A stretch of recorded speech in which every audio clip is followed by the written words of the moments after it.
Okay, we're live. We'll give a few minutes for people to get in here. Oh, Jamel Lee's already in the house. Brian Got people Adams, flowing in. That's they're awesome. already coming. They're already coming. So you better tell your wrestling crew to come jump on in here. I've tried. Yeah, I've been at it for 24 hours. Several times I've put out the link. I'm like, all right, guys, Curator Army's showing up. I expect to see Drake in here. David Peck better be in here. Brett McGrath better be in here. Yep. And if not, hopefully, we'll introduce a lot of new people to wrestling cards, or people that are just getting into it. Because, I mean, ultimately, if that's not what I wanted to do, I wouldn't even be talking to you here in the first place. That's the whole reason I started doing content, is just, a lot of information out there to get. So, yeah, definitely. It's going to be a fun conversation tonight. I haven't really dived deep into wrestling since I was actually on your show a couple months ago. Right. Yeah. So and then a lot has happened since then too. So this will be. Yeah. And that's actually like when we get into the, market talk, Prizm talk, whatever you want to talk about, I'm interested to get your perspective as somebody who knows wrestling, but you've also seen what's happened with Prizm in the past. So I think it'll be a great conversation to kind of bounce off each other, what's going on, and what the chat thinks. Yeah, I have strong opinions about Me too. everything tonight. Yeah, we'll see if we agree on it. Yes, for sure. All right, just give me a second. Let me set things up here. Looks like we're getting some people in, so they'll start to filter in. Todd Bailey is in the chat. He has supported my content for quite a while, so shout out to him. Oh, you got your fans. You got your fans in the house. What are you drinking? Dr. Pepper? I got a Diet Dr. Pepper, and I got a whole bunch of water. Oh, excellent. Let's see. Okay, here. Vintage Lords in the house. Let me say hi to some of these people here. So we got Jamel Lee in here. Brian Adams, he's my biggest supporter. He basically sponsors my channel. Andrew Pham, that's a new one. I haven't seen Andrew Pham before. Let's see here. Todd Bailey, that's your friend here. Vintage Lord, he's a member of the Curator Army. For sure. Okay, so looks like people are filtering in here. Okay, so why don't we just get started here, and why don't you introduce yourself for people who may not be familiar with you? You have your own, you have Instagram, you have your own YouTube channel. You got two podcasts, right? Yep. Well, I kind of cut back on my personal one, but Wrestling with Cards on YouTube. That's the main hub of everything. There was nobody, and to this day, there's not a lot of people putting wrestling card content anywhere. There's Card Foundation; those guys rule. That's another cool thing about this space is there's not a lot of we're not competing. We're kind of working with each other to help grow the base of the collectors, and everybody within the group, within the core of the wrestling card hobby's got different interests. So still to this day, though, there's not a lot of content creation with wrestling cards. So that's where I jumped in. And I was like, hey, I'm just going to start doing this. And, whether people like it, people don't, I want to get the information out there to say wrestling cards are legit trading cards, and they should be treated as such, just like Pokemon or some of these other ancillary things. I understand that, wrestling cards probably aren't going to get to the levels of the traditional sports cards, and that's fine. Not yet. Yeah. And maybe, you say yet, and I hope you're right. Yeah. But I was just like, nobody's doing this. I'm going to do it. So we started that. And then I started a personal podcast, which I've cut back on just because the time and the views isn't making sense for me like it is on YouTube. But then Worlds Collide, myself and Tony Vella from WrestlingTradingCards.com, which is probably, as far as a checklist standpoint, the best resource for wrestling cards, WrestlingTradingCards.com. And we got together. He's had the site going for 20 plus years. So wrestling cards are not a new thing. This guy's been putting the work in for 20 years on this checklist site. And so we get together and we have different opinions and different kind of backgrounds. And it's fun to discuss pretty much everything wrestling cards. So Worlds Collide, Wrestling Card Podcast on all popular podcast platforms. And then Wrestling with Cards on YouTube. And then you can find me on pretty much all social platforms at Zan Morning. Okay. And so if you guys don't know, Zan here is regarded as probably the leading content creator, and I would say one of the leading experts in wrestling cards. So that's why we have him on tonight.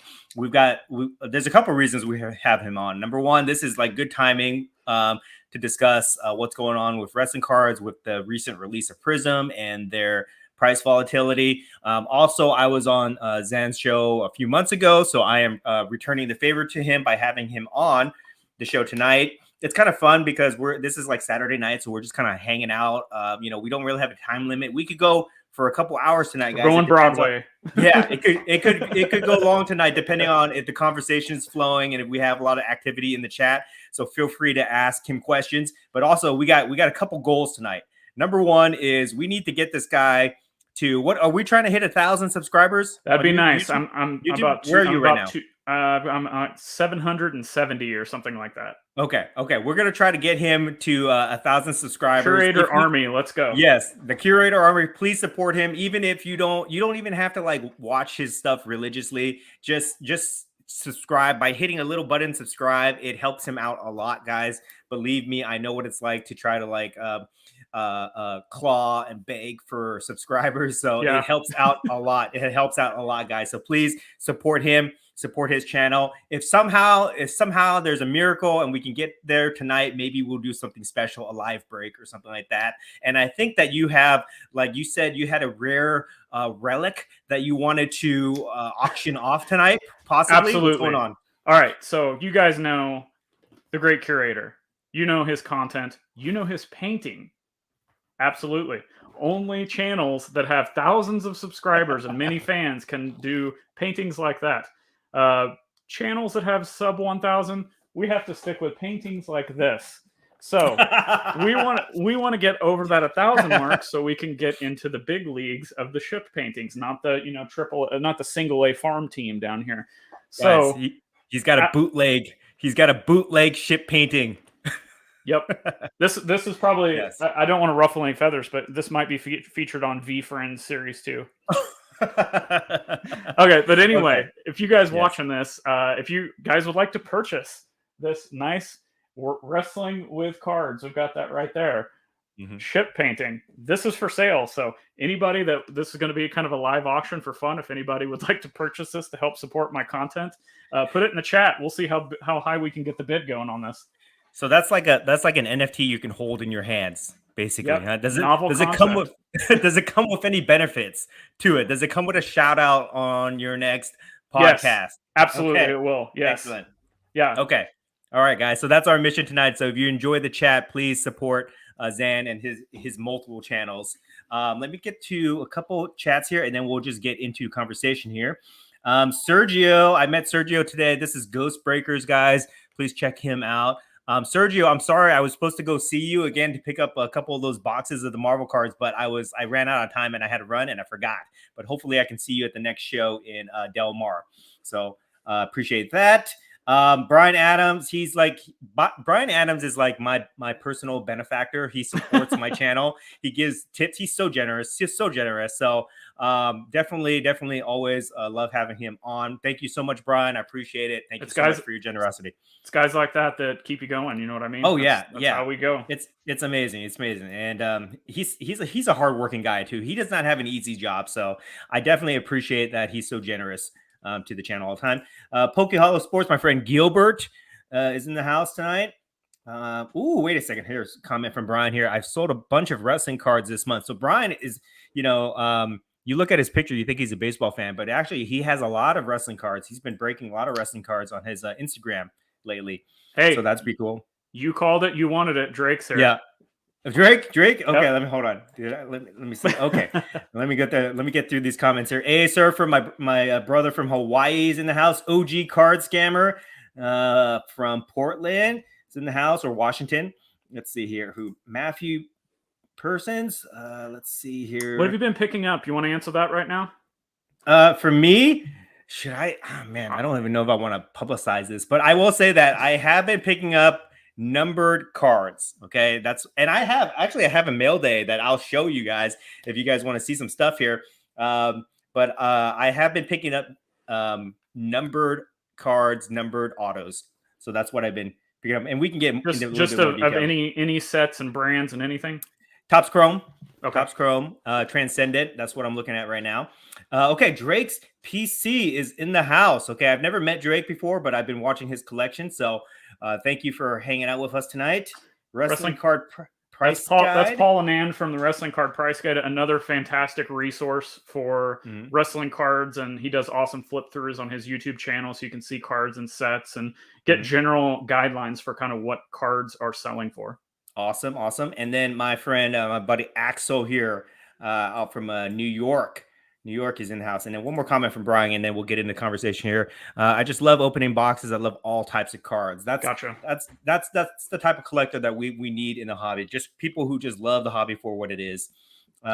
Okay, so one thing before I get into the conversation here, one thing I'll tell you guys, this is how I know Zan is when I first got back into collecting and I was collecting wrestling cards. I was looking for content to consume, and I was listening to mainly it was him and Brett McGrath, Stacking Slabs, where they talk about wrestling cards all the time. And I have to attribute this to you. You guys, I don't know which podcast it was on.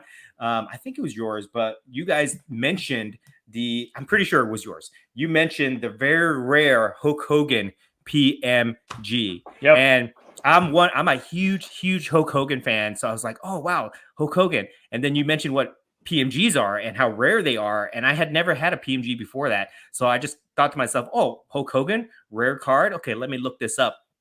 And I was fortunate enough to find one within a couple months that went on sale, which is this one that I bought raw, graded it, and it came back at 8.5. But this is like how I really got into wrestling cards. And well, actually I had wrestling cards before that, but this is how I got into like higher end wrestling cards. And specifically what I'm kind of known for now is PMGs. Right. So this was my first PMG. And when I got it in my hand, I was like, oh crap, this is so cool. I never had a PMG before. And it just like mesmerized me. So I started going down the rabbit hole, and that led me to the Marvel PMGs and all the other stuff, and the rest is history, right? But I credit you for sending me down this rabbit hole. So thank you for that, my friend. That's still, just for transparency's sake, there was I think there was someone out there saying they paid $10,000 for one of those.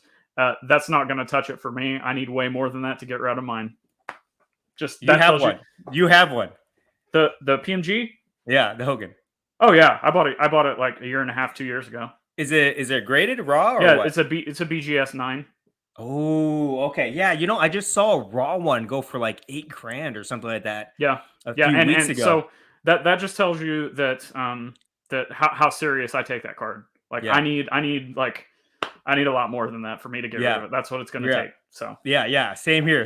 I just love that card, and man, that just sent me down a great rabbit hole, and I've had so much fun since then, which is why it's so cool. This is why we have to support different type of content creators out there, because they bring you, or they tell you about things that you never knew existed before. I had never known that there was a Hulk Hogan PMG. Never. And then when I just hear about it, I do my own research and I go down that rabbit hole and I discover things that I never knew I needed until somebody told me I needed it. Right. So that's what's great. That's why we have to support different type of content creators. It's not all about where that stuff. Yeah. Where that stems from is something you've talked about with Marvel stuff is you've seen what the PMGs do in sports cards and you just transitioned it into something That's exactly what I did with wrestling. It makes so much sense. It makes so much sense when you understand something, right? And then you just transition it over to a different type of subject matter, and then or a different sport or whatever it is. But anyway, so that's how I know him, guys. So we're gonna have a great conversation tonight. Let's start this off by just telling me, okay, so WWE Prizm came out like 2 weeks ago, 3 weeks ago, something like that. You're already going to get people heated with this. Yes, right off the bat. Okay, so before WWE Prizm came out, right, and everybody knows that it was hot right off the bat, right? Up until then, where would you say wrestling cards were up until that point, like in terms of value, popularity? It really depends, because if you want to compare it to what it was a year or 2 years ago, it was the highest it's ever been. And a lot of us out there were predicting that once Prizm drops, it's going to push it to a new level. It did, but I don't know that it was for good or bad reasons. And we can get into that because there's a lot to kind of unpack within that. But the people who are into wrestling cards, it's kind of like these other segments where, the mainstream might not be talking about it, but we still have cards out there selling for 4 figures and, up to 5 figures on a semi-regular basis. What is the most expensive wrestling card that has ever been sold? Is it the 82 Hogan? It really depends, because one of those rock, the 94, I think it is, the football cards. Okay, let's not count that.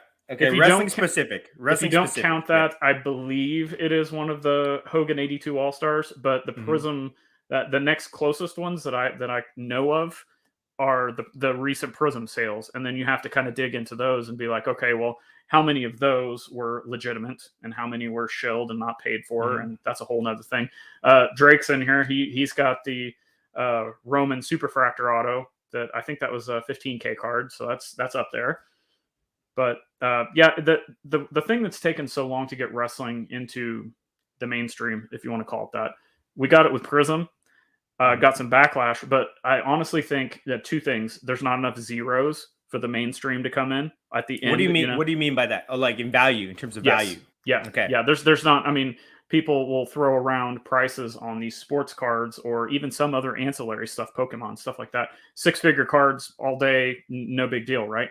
Well, for wrestling to do that, that would be a huge thing. The other thing is wrestling just has this stigma to it that I still don't understand to this day.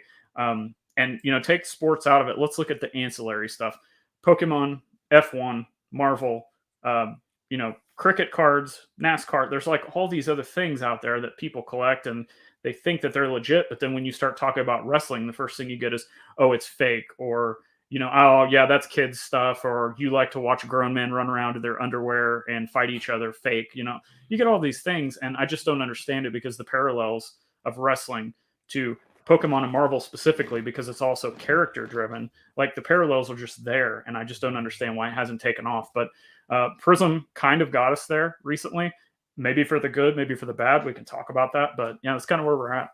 Okay, let's break this down, because maybe not everybody in the chat here or everybody that's going to watch this on a playback is a wrestling fan, or they're not really knowledgeable about wrestling. So let me just ask you this. So wrestling, everybody knew, like, okay, up until, let's just say, 90s, right? Wrestling was still kayfabe was very protected. And then in the 90s, internet came, and then people acknowledged that it was entertainment, it was scripted, right? Do you think people still have that stereotype reaction that it's fake? Like, is Absolutely. that still a discussion? Really? Absolutely. I still see comments like on Twitter is a big place for wrestling. The wrestling card community as a whole is mainly on Twitter. You'll see threads going between collectors talking about a set, and then you'll see a random comment thrown in there saying, "You guys know this is fake, right?" Or again, "You guys like to watch men run around, play fight in their underwear," just stuff like that. And it's just complete ludicrous that, like, again, there's so many forms of scripted entertainment that people just latch onto and have these huge fandoms for. Wrestling is no different, except for the fact that wrestling, these larger than life characters you see and the cardboard you collect can be right in front of you in your local town, once or twice a year. Man, I did not even really even think that was still a discussion. I mean, obviously it's not kayfabe real, okay? Like that's already been established, but I thought that people would just realize that it's live entertainment, right? It's no different than Game of Thrones, for example, except it's live. It's Perfect. live. Yep. That's it. And people collect Game of Thrones cards, people buy Game of Thrones action figures and video games and all that stuff. So it's the same thing to me. It's just live, and it's viewed as entertainment. Okay, but I guess there's still people out there, but honestly, those people probably have not watched wrestling since the 90s. Yeah. So they're just making stupid comments. Okay, so that aside, as far as the wrestling cards is concerned, when did they start really making wrestling cards? Like, what's the oldest wrestling card? Is it like the 1973 magazine cards? I have one from the late 1800s. Okay. Wow. Okay. Like, okay. Well, that's how far back they go. Seriously. And there's sporadic sets spread out all from that far back all the way to now. Okay. So wrestling cards have been around as long as cards have been around, basically. Yes. But the up until let's take Prizm out of the picture here. Up until Prizm, what would be like the top end card? Is it the 82 set? Do you want sets or cards? Like a specific card? Cards. Yeah. It's really hard because there's some individual cards that kind of overpower a set, but then there's also some sets that maybe they're major sets for a reason. I'll start with that. So let's go with the All Stars. That's probably the best wrestling card set of all time. 1982-83 All Stars. They have some of it's the who's who of wrestling legends that are in there, and it's one of the really interesting facts that it's a wrestling card set that's got different talent from different organizations. Something you would never see going. You wouldn't see a card set that had WWF, WCW, ECW, and Independence all in the same one. And that's essentially what you had with the All Stars. If you want to move forward, you've got stuff like the 85 Tops. Okay, that's got the first official WWF Tops Hulk Hogan card in it. A lot of people clamor after that. So the rest of the set, I am not that big of a fan of. Roddy Piper rookie card is in that too. So there's things there. Then you've got if you want to skip way ahead, you've got the 1998 Topps WCW that's got this ridiculous and story-filled there's some weird stuff that went on with these cards on card autograph set. Okay, there's stories of Topps handing the cards to the talent keeping them, the talent throwing them away, the talent signing them and just leaving them laying, and some of them got sent back, some of them didn't. I mean, to this day, we're seeing these certain cards unearthed that we never thought existed, and all of a sudden here they are, and the prices of some of these even in blank form. So some of them unearthed by someone's collection, they were never signed, but here they are, and they'll still fetch $1,000 for an unsigned auto card from that era. So unsigned auto card. Ooh, yes. Interesting. Yeah. So and there's a prime example, Tony Vella from WrestlingTradingCards.com.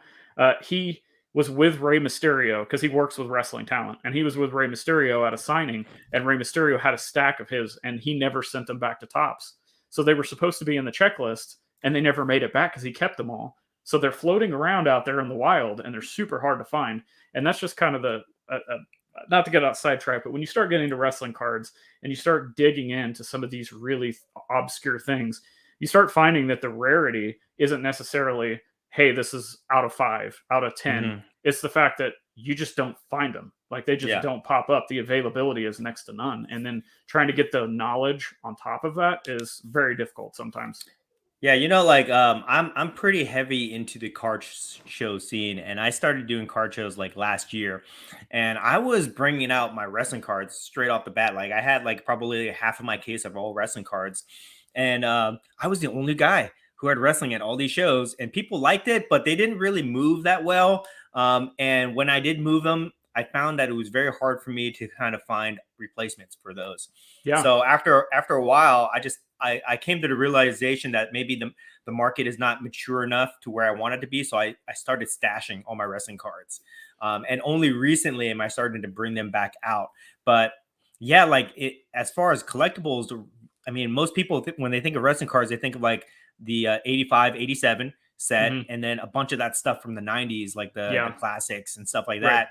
And that stuff is not there. There's not a lot of that stuff graded, and it just, it doesn't move that well. But when did you see a shift in terms of the cards starting to gain more popularity and more value over the last year? I would say about a year ago, because and it went in a bunch of different directions. You had a lot of guys pushing the vintage stuff, and there was a lot of organic interest behind that. So vintage started kind of climbing up. And then you had a lot of the guys wanting the chrome stuff. And then, they started digging into that and finding 2014 was a pivotal set for Topps Chrome for numerous reasons. And then there was even chrome before that a lot of people don't talk about. So, I'll call it the shiny stuff. That stuff started taking off. But then you had independent companies starting to put cards out. So before AEW had cards, they had an all-in set. So it was produced by Ring of Honor, but it was technically AEW talent. It's a very strange thing. And those were independently released. Those, I think the average price of that set now is about $300. And at some point, those were $7 boxes. So, that we kind of splintered off into different directions because we started seeing a few more actual wrestling wrestling fans come into collecting cards. They were into figures, or they were into memorabilia, and they started getting into the cards. And I think with this Prizm release is the first time we've actually seen some kind of outside influences coming in, whether that's new collectors from sports cards coming in or new collectors that are wrestling fans finally coming in. But I would say it was been about a year ago is when we started seeing some big time prices. And, you can chalk that up to the pandemic if you want, because, everything was going crazy. But there's a lot of this stuff it's gone down a little bit, but it's got set new floors. So it's not gone back to what it was ever. Okay, so let's create like a timeline here, guys. So 82, let's just use 82 as the benchmark for the biggest set to come out at the time, the groundbreaking set. A lot of people have compared the 82 set to like the 52 Topps baseball set with the mantle, right? So use that as the starting point. Then we get to like the mid 80s. 85 is the first licensed year for WWF, which is growing at that time as a promotion. And then they do the 87 set. That's the Bret Hart rookie year. Yep. Then they go into the 90s, and just like everything in the 90s, they have these mass overprinting of all the cards, just like that. So a bunch of like junk wax era. Then we get into the 98 set, which you're talking about. And then I don't know if there was like there's probably a few sets in between, but we don't really pick it back up until 2014 when they start making chrome cards. Topps chrome. There's one other major one that's in between there. 2002 Fleer for Royal Rumble. And the longer we go on, the more that the people that like that whole set is kind of only carried by 4 cards. Remember, I said that some of these sets are kind of like a couple of cards will carry the whole set. That's kind of what the issue is with those. But the 2002 Fleer Royal Rumble, for those who don't know, it's got the John Cena, Brock Lesnar, Randy Orton, and Batista true rookie cards. That's a huge, the rookie card debate is a huge thing within wrestling cards. But those 4 guys have their true rookie cards in that set. So that's what, and then we kind of jump over to the Chrome stuff after that. Okay, I like this where we're picking out like the key sets here. So let's see if we can build a timeline throughout this conversation. So 82, that's where all the big names are. Then 85, that's the first license year with the Hogan. Macho Man's in that, right? Yep. The Macho Man technical rookie. 87 is the classic red, white, and blue, American flag design with the Bret Hart. And then do we have anything from the 90s up until 98? Is there any like iconic? There's iconic cards. See, that's the thing. Like, okay, so let's like one of my favorites, and I know you have it, the 1994 Action Pack set. Oh, yes. Cool. It's a cool set of. Yeah, do you have it? Yeah, I have one of them here. I have my who is it? I have my Undertaker. That's the one right there. That's my favorite Undertaker card of all time.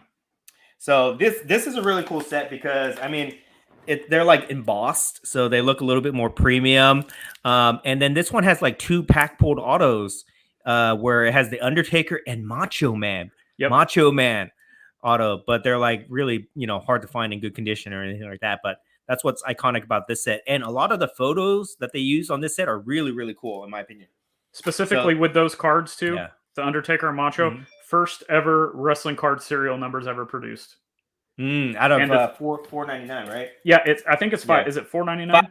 500. Yeah. Okay, and the thing is, people, and that's something that a lot of, I guess, your more modern collectors don't understand is, out of 500, that's not rare. Okay, well, I dare you to go look on eBay right now and see how many of those you can find. Like they just don't exist. Like they're in collections. They're in collections, and they're probably locked up.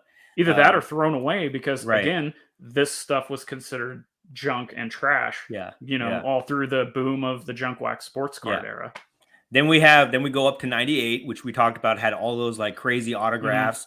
That one is known for the Rock autograph. Check that out. And did you get yours? You got one, right? Finally got one. Yeah. The last time I talked to you, you were hunting for that. But this is the 98 set with the Rock autos. Then we go to 2002 with the Cena, Batista rookies. And Brock Lesnar and Randy Orton. Yep. Yes. Okay. So that's rookie class. And then we go all the way up into 2014. If you want to get technical, 2006 had that was actually one of the first Topps Chrome products, but what people don't like to talk about, I don't know if this is like a weird technicality, is it's called Topps Chrome Heritage. And I don't know if that heritage thing throws people off, but I love the cards. They don't have as many parallels to chase, which I think is kind of it's kind of an advantage to those that are getting into it because they can learn the parallels easier than trying to learn like something that's coming out with Prizm. Because in that set you had base, refractor, X-fractor, superfractor. That's it. And the superfractors on those, they look like our superfractors now, but they were limited to 25 instead of 101. But that they're was like 2006. Mm-hmm. Okay. And then because I got a couple of those superfractors from 2008. So did they do that for a few years? Yes. Okay. All right. So 2006, then we jumped to 2014 as the next big set to come out. That's first year Topps Chrome. Right. Drake pointed something out in the chat. Yeah. Is I guess the technicality on the Topps Heritage Chrome.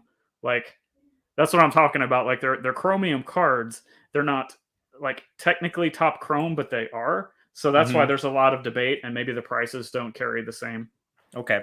All right. So then we go to 2014. That's first year Topps Chrome. That has all the Topps Chrome stuff, the refractors, the gold refractors, superfractors, I assume. The golds are the big chase in that for a lot of the people because the autos. And then shall we say, do we jump a few years till Chrome 21? I think we start 2020 Chrome did really well.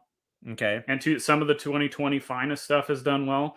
And 2019 is when we saw the all-in set. So that's kind of when the independent cards, like we had independent cards, but it was like the popularity of it started growing within the collector base. So 2019 through 2021 has kind of been the recent explosion.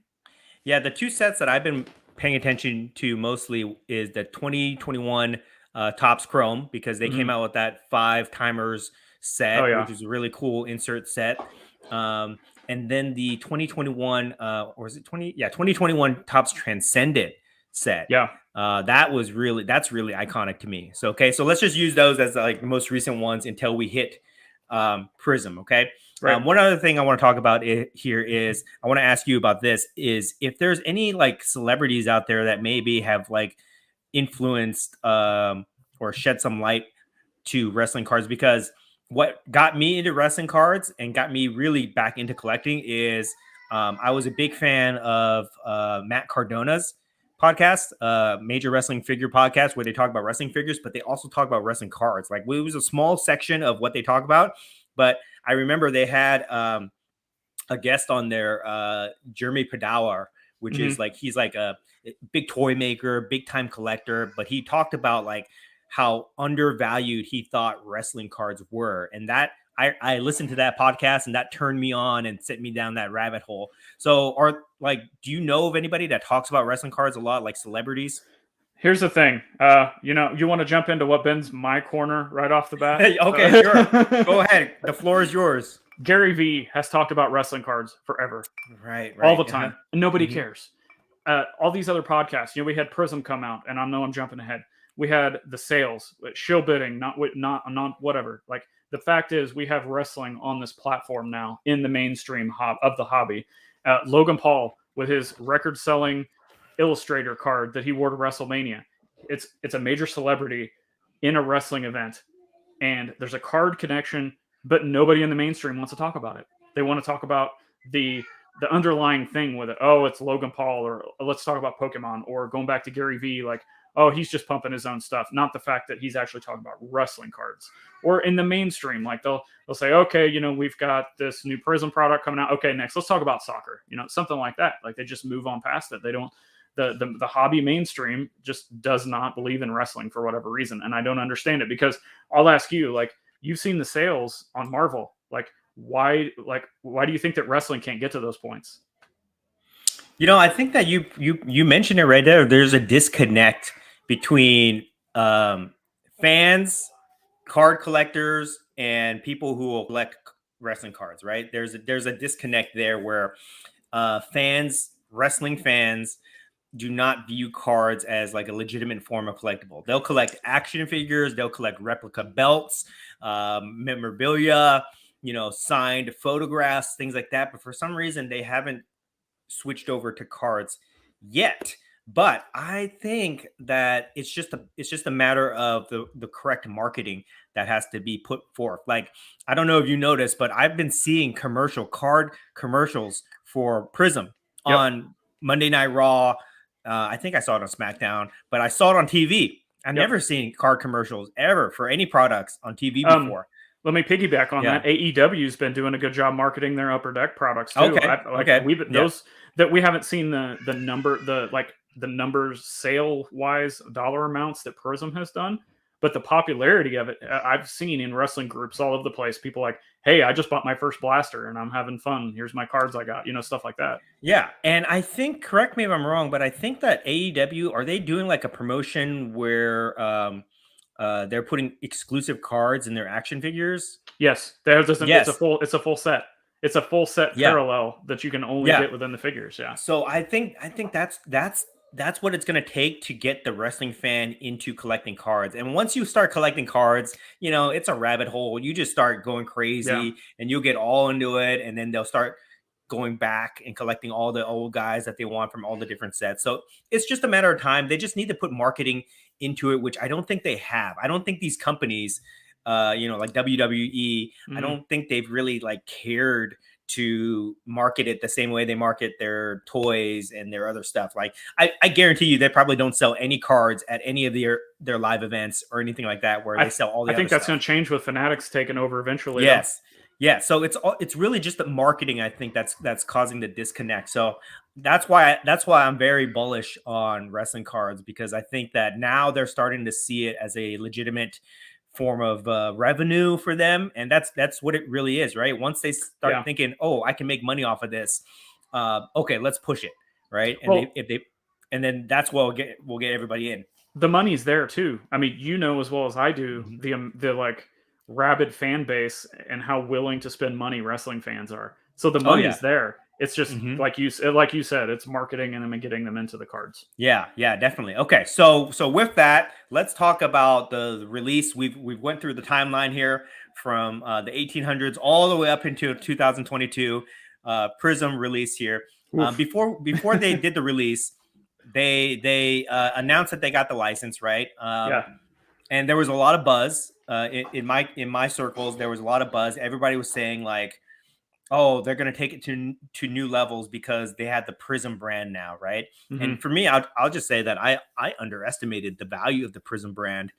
Like I was like, okay, it's probably comparable to Topps Chrome. It's probably going to be in that area, but I mean, it severely blew away Topps Chrome. And one thing I want to talk about is whether that was legitimate or not, because I want to know, like, how did so many breakers get this product right off the bat, and they like pulled some of the biggest cards right off the bat on like the first day, second day, and then they were putting them on eBay right away. And then that caused all this like crazy price fluctuations. Some were shield bids, some were not paid auctions, things like that. Give me your thoughts. So much to kind of break down there. So if you want to jump in to kind of steer it whichever direction, please do so. Let's start off with the release. I knew it. I don't remember how I knew it, but I knew that Panini had taken over the license well before it was even announced. I didn't say anything because I don't do that, but I found that out and I was like, this is huge. Like I knew this was going to be released not too long after the AEW product. And I was like, this is like 2022 is going to be the year that wrestling cards finally kind of get into the mainstream. So that I knew the Prizm brand was going to be huge. I knew we were going to see sales that kind of pale in comparison to anything we've ever seen, which is pretty much true. It's not the highest ever, but as far as like the volume of like 4 and 5 figure cards that we've seen sold with Prizm is outstanding in my opinion. As far as the breaking and how they got them, I have no idea. That's something I don't get too far into because I don't understand the distribution breaking channels. Like none of that stuff is for me really.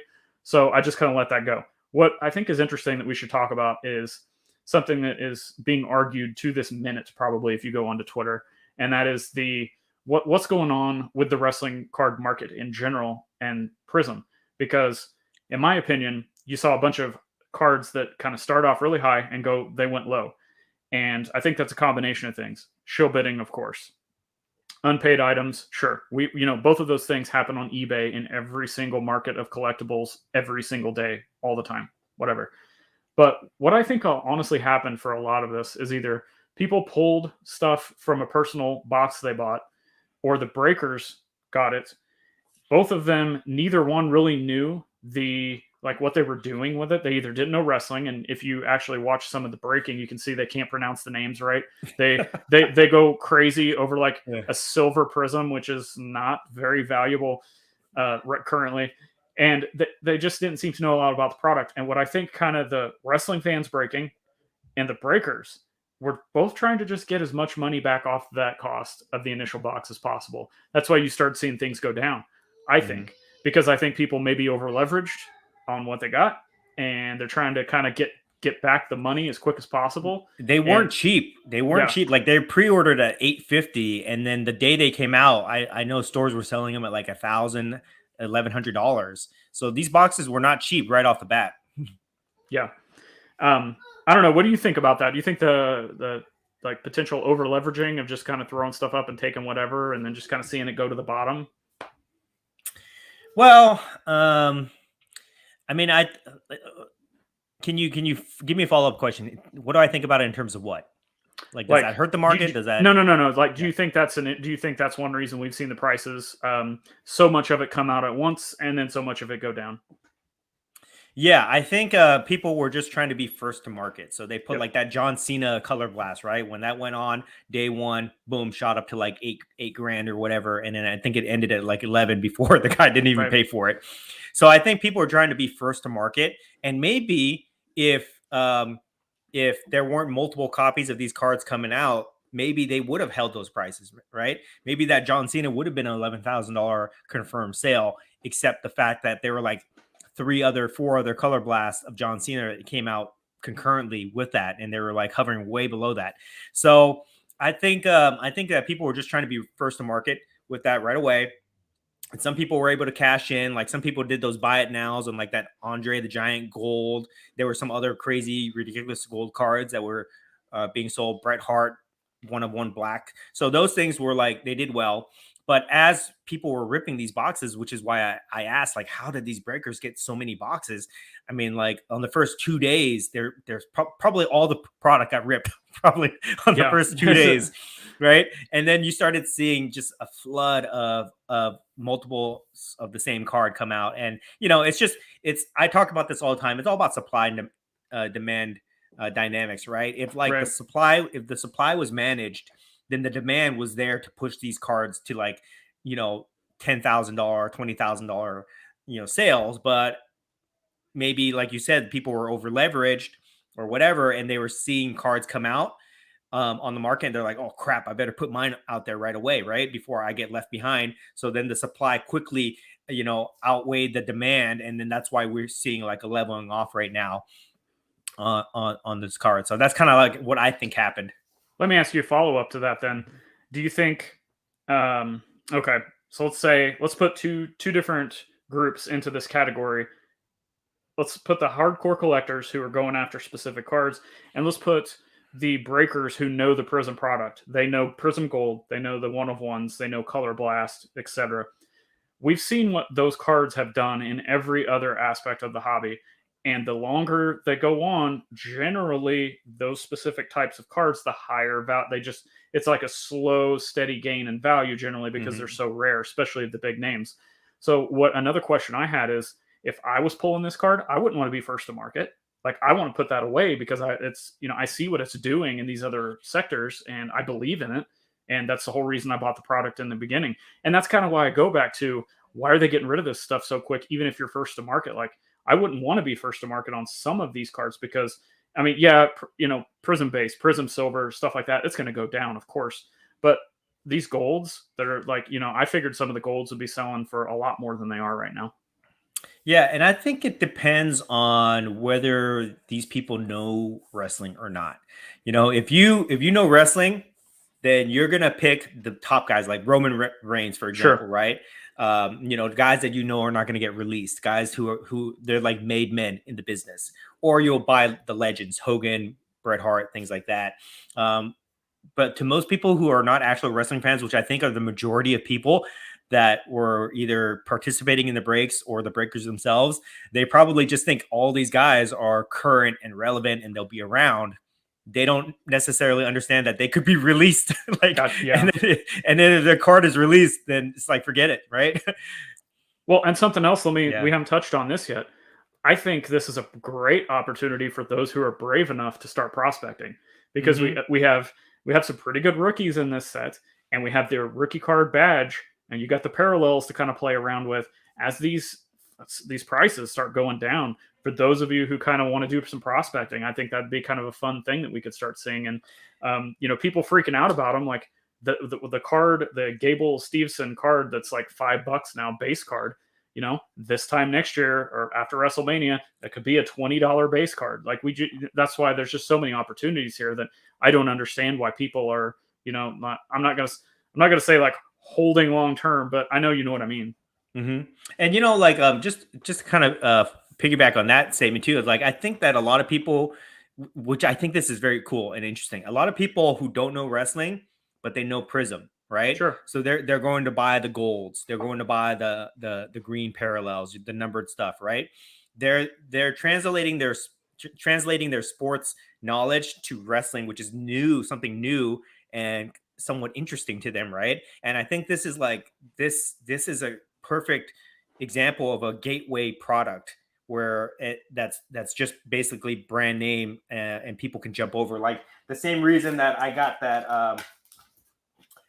that Hogan PMG, right? Because I heard PMG, legacy brand, okay, wrestling, so I got into it and led me down that rabbit hole. I think a lot of people are doing that with this product, which I think is super cool, and which is why I feel like, even though the prices are volatile or whatever you want to say about that, I think that this is like a proof of concept that people can collect wrestling, they can get into it, and who knows, if they follow up Prizm with something really cool, like, I don't know, a flawless set or something like that, I think people will just go crazy for that too, because they'll recognize the brand name, they'll understand that it's limited, it's high end, it's whatever, right? It's collectible, and then they'll get into the subject matter of the collectible, which is the wrestling characters themselves. Yeah, and that's a great point you said about them coming in. I think that's one thing I talked about leading up to the Prizm release, and I still have my fingers crossed. And here's my thought process: all these people that are embarrassed to say they like wrestling, right?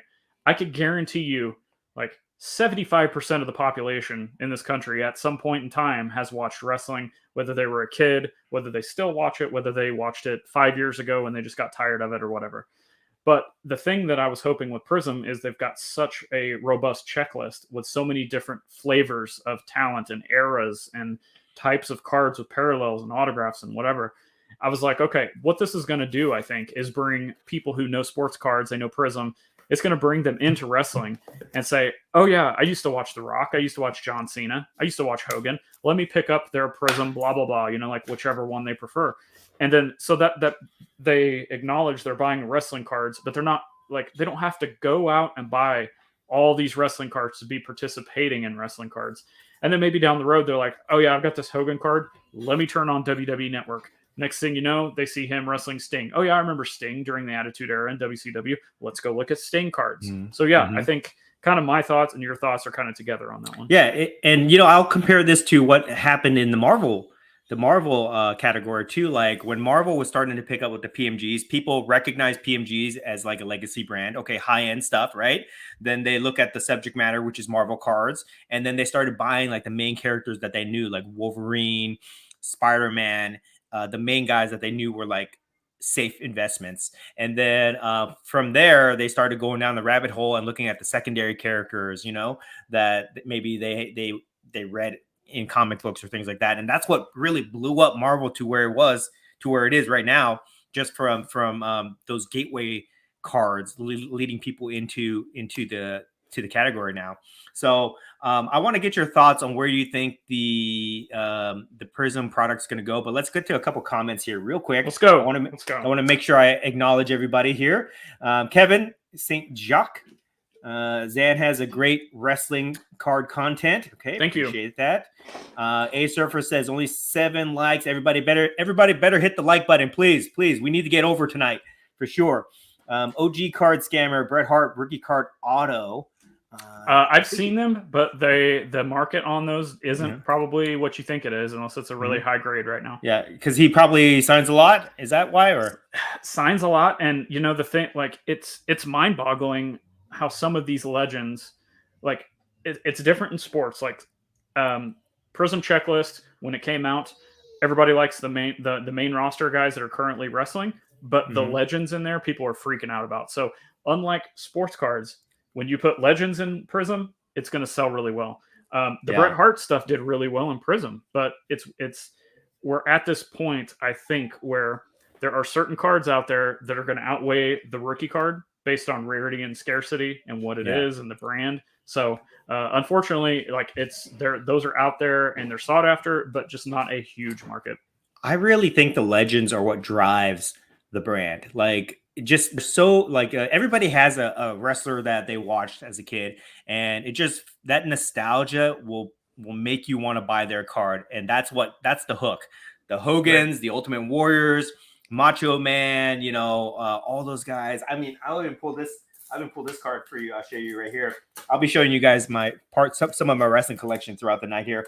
But the Bushwhackers. I've got a Bushwhacker Superfractor right here. Nice. One of my favorite tag teams as a kid. Now looking back on them, they don't age that well. But back then, when I watched these guys, they were like so fun for me to watch. When they came out. Hold that thought. This is exactly what I've been like hoping for with the wrestling card hobby.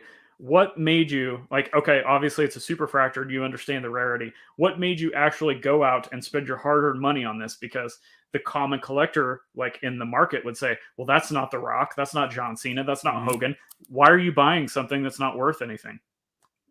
Nostalgia. Like, I mean, like I said, like when I was a kid, I watched the Bushwhackers, and they come out like this, and they would bite people and lick each other and stuff like that. And I love that as a kid. I watch it now, and that's kind of ridiculous. But as a kid, I just remember I love these guys. And then for me as a card collector now, they don't make a lot of Bushwhacker cards, right? First of all. But for me as a card collector, I try to collect the more like rare high end stuff. So I'm just thinking to myself, okay, what's the best Bushwhacker card I can get out there? Oh, they make a Superfractor. Okay, let me go for that.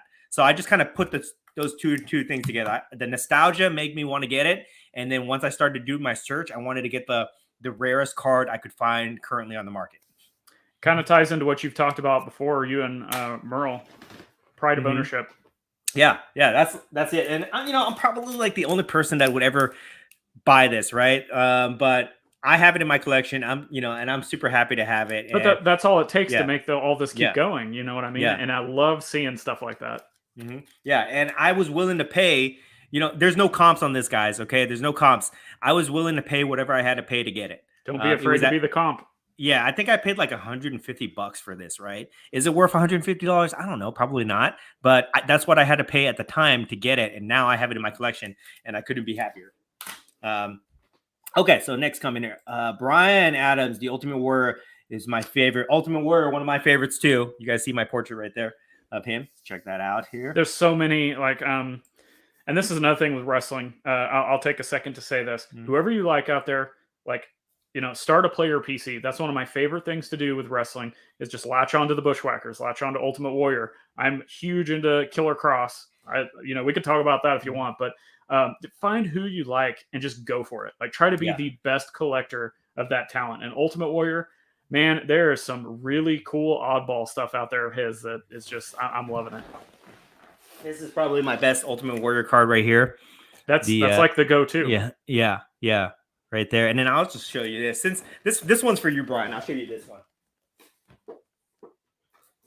As far as I know, I also have this one. I've got the Ultimate Warrior auto here. Auto? Yeah. And that's from an obscure set, too. I'm looking for one of mine. Keep going.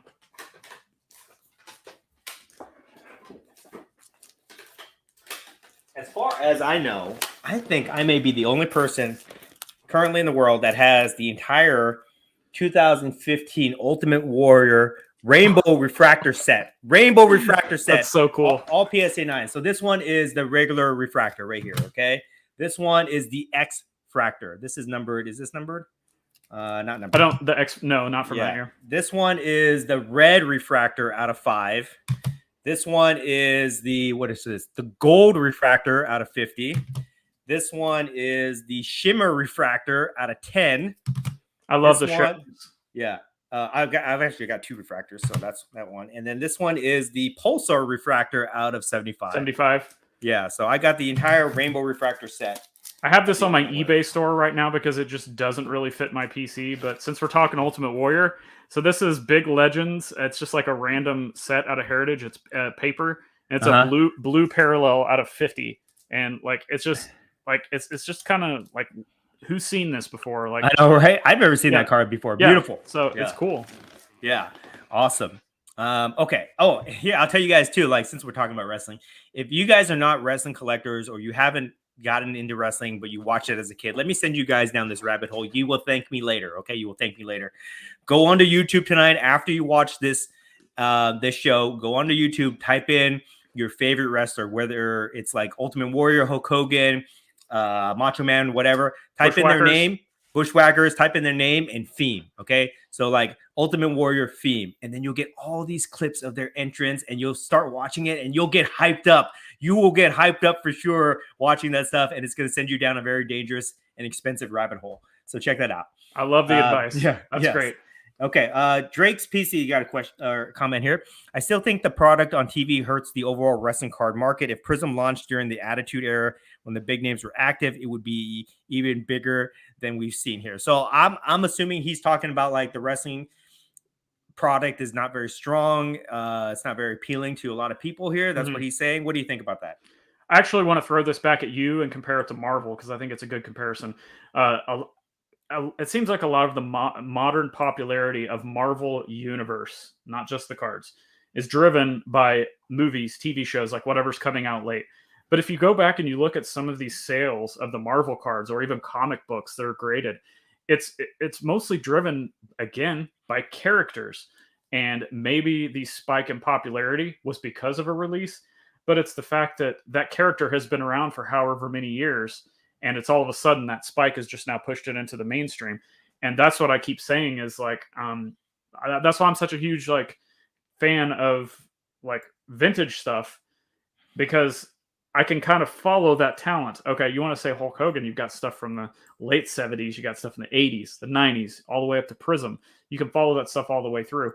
So as far as like the legends of wrestling cards and the most important cards, I think that like I don't like that argument towards that. But on the flip side, I think that it is hurting maybe the younger talent, like the main active roster. I mentioned prospecting, and you mentioned, hey, they could be cut tomorrow. Like that's no different than, you know, prospecting in Bowman baseball, or it's no different than prospecting in basketball, or, you know, buying a rookie running back that you think is going to have a huge year. It's the same game, but whereas those are kind of more of a gamble, I think it does kind of hurt the I think the big selling market, because the thing with wrestling is there's always collectors of even the mid to low tier names. There's people out there putting together rainbows of these guys you've never even heard of because they connect with them for some sort of reason, or they just like to collect that. Like they got their first card and they're like, this is the first card I ever got of this parallel. I just want to put the rainbow together, stuff like that. So it's yes and no, I guess, to answer that question. There's so many different, you know, caveats to these things. Yeah, I would say, I mean, I'm really enjoying the storylines that I'm seeing right now, mainly because I think Roman Reigns is just killing it. He is being that person that they needed him to be for the last 3 years. But, you know, I would say the last 2 or 3 years was a little bit kind of weird, but I attribute that a lot to maybe the pandemic and the fact that they've had to like manage that whole situation. And they had to cut a lot of stars because before that, they weren't cutting people as frequently as they have done in the last 2 years. I would think, right? Right. So that's what makes it kind of hard to collect. Like I stopped buying action figures because I didn't know if these guys were get cut. Like I distinctly, like, one of the things that made me really sour is I was really big on AOP. Those two guys. Oh yeah, those guys. I thought those guys were monsters. They were going to be like LOD type dudes, and I bought their figures. I was you know, rooting for them. Then they got cut. I was like, and like I don't even know where they wrestle now, if they wrestle at all. Yeah, I haven't seen them. That kind of got me sour to like the modern guys, where I just don't mess with them that much, unless they're made men, like Roman is. But yeah, I would say there is some truth to that.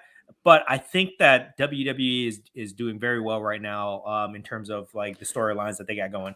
Let me ask you something too. I want to transition this back to Marvel with what we just talked about and the collecting base. Are there people out there that are latching on to like rare, obscure Marvel characters that don't get the headlines that people like? They don't get the sales numbers, they don't get the headlines, they don't get the major storylines, but yet there's still a collector base. And that's kind of, when you brought up the Bushwhackers, that's kind of what I was getting at with wrestling, is that you can latch on to whoever you like. And again, pride of ownership, and maybe not worry so much about the value. Obviously, we don't want our stuff to go down, but at the same time, like, I've been collecting the Karrion Kross stuff since I saw him on NXT, but I've been following his career way before that. And I was like, oh man, I saw his first rookie card come out in Topps Finest. I bought that. I put together the rainbow. It started as a prospecting venture, and the next thing I know, I'm super collecting the guy because I still like watching him in the indies. It's another thing with wrestling is, they can go to these other companies as opposed to baseball, basketball, football. If they have a failed 2-year career, you won't see them again, chances are. So I just wanted to tie that together. Yeah, I would say like with comics, definitely comics are a lot easier for you to have like a character that you love that's not mainstream. Like I'll use, for example, like if you're an X-Men fan, you might Nightcrawler or Colossus, right? Might be your favorite guy. Those are not mainstream guys, right? They've been in movies, but like very like secondary, third tier characters and things like that. But they have their own content in terms of like comic runs and storylines and things like that. So that's what I think is maybe lacking with wrestling characters. Like if they're not on TV, where do you really see them unless they have a strong social media presence or something like that? So I think that's where a little bit of a disconnect is for some people. But who knows? Like some people like have their really strong social media presence, like Matt Cardona, right? Zack Ryder, right? Yeah, people are going back now and buying all of his old WWE stuff. He makes his own cards too. Yeah. Like his line, he's able to create like a fan base in itself. So it just kind of really depends. But wrestling's a little bit of a different category here because they just, it's largely dependent on whether they're on TV or not. Okay. Question from Drake here. Would you include the 97 Panini sticker as significant set? It's tough because it's interesting spot with those. Okay, so it's not technically the first Panini wrestling product. We actually had this rare set in 1995 that had like the first Triple H card, and I think it had a couple other guys in there. Next to impossible to find those. And then we had these, and there was a huge boom on these because they had rock stickers in them. I'm sure you've seen all the stickers, but I think we had one sell for like $36,000. It was like, it was a PSA 9 or a PSA 10. And then all of a sudden it just went down. Like I don't know what happened on those. I don't know if a bunch of the packs started being opened. I've seen a lot graded, but I haven't seen a lot of high end grades. And it's one of those things that you can tie that in with kind of what's going on with Prizm right now is like, the shift of the wrestling card market is it's all over the place. Like I can't see it. It's not tanked, but it's like we've seen cards like this go up huge. And then next thing you know, there's another release. Oh, we got to go over here. And then the volume of transactions and the amount of money and popularity goes down. And it's like this weird cycle that's going on right now. That's interesting. Okay, let's shift this a little bit here. And this might be a little bit controversial to talk about here, but let's talk about how do we value these cards, right? Sure. And you said something that was interesting. You said like the Rock, right? That the PSA 9 went for like 36,000. And then what was the next sale? Do you know what the next sale was?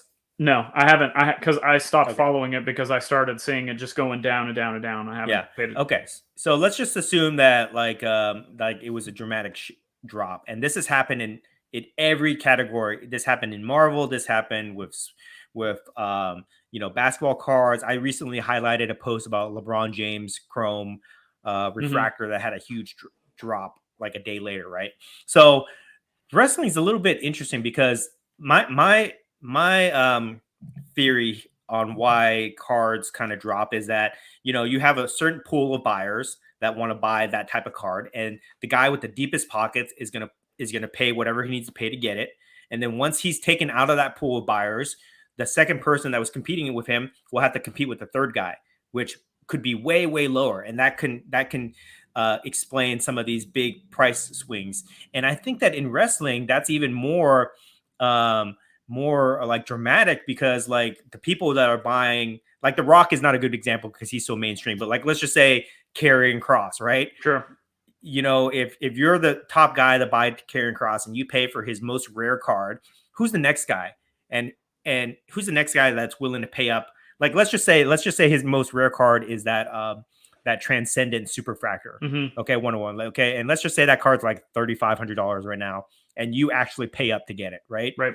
And then maybe you put it on sale the next time around. Who's the next guy that's going to pay?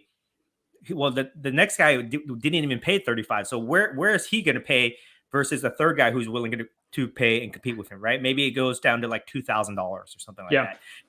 Is that how do you value cards, and how do you interpret these auction prices? It's really tough too, because wrestling is something that I haven't seen and I haven't talked about this yet on this show tonight.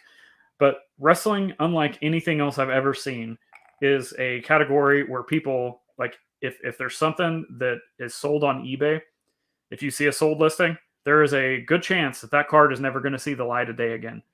And that's another thing that I'm wondering if that's an issue with some of the wrestling card sales and markets, is because people get into it, they can't find what they want, and they just get out, you know, because there's certain cards that have a lot of liquidity, or you see them constantly, and they're big, important cards. I mean, right now, go to eBay, type in 1982 Wrestling All-Stars Hulk Hogan.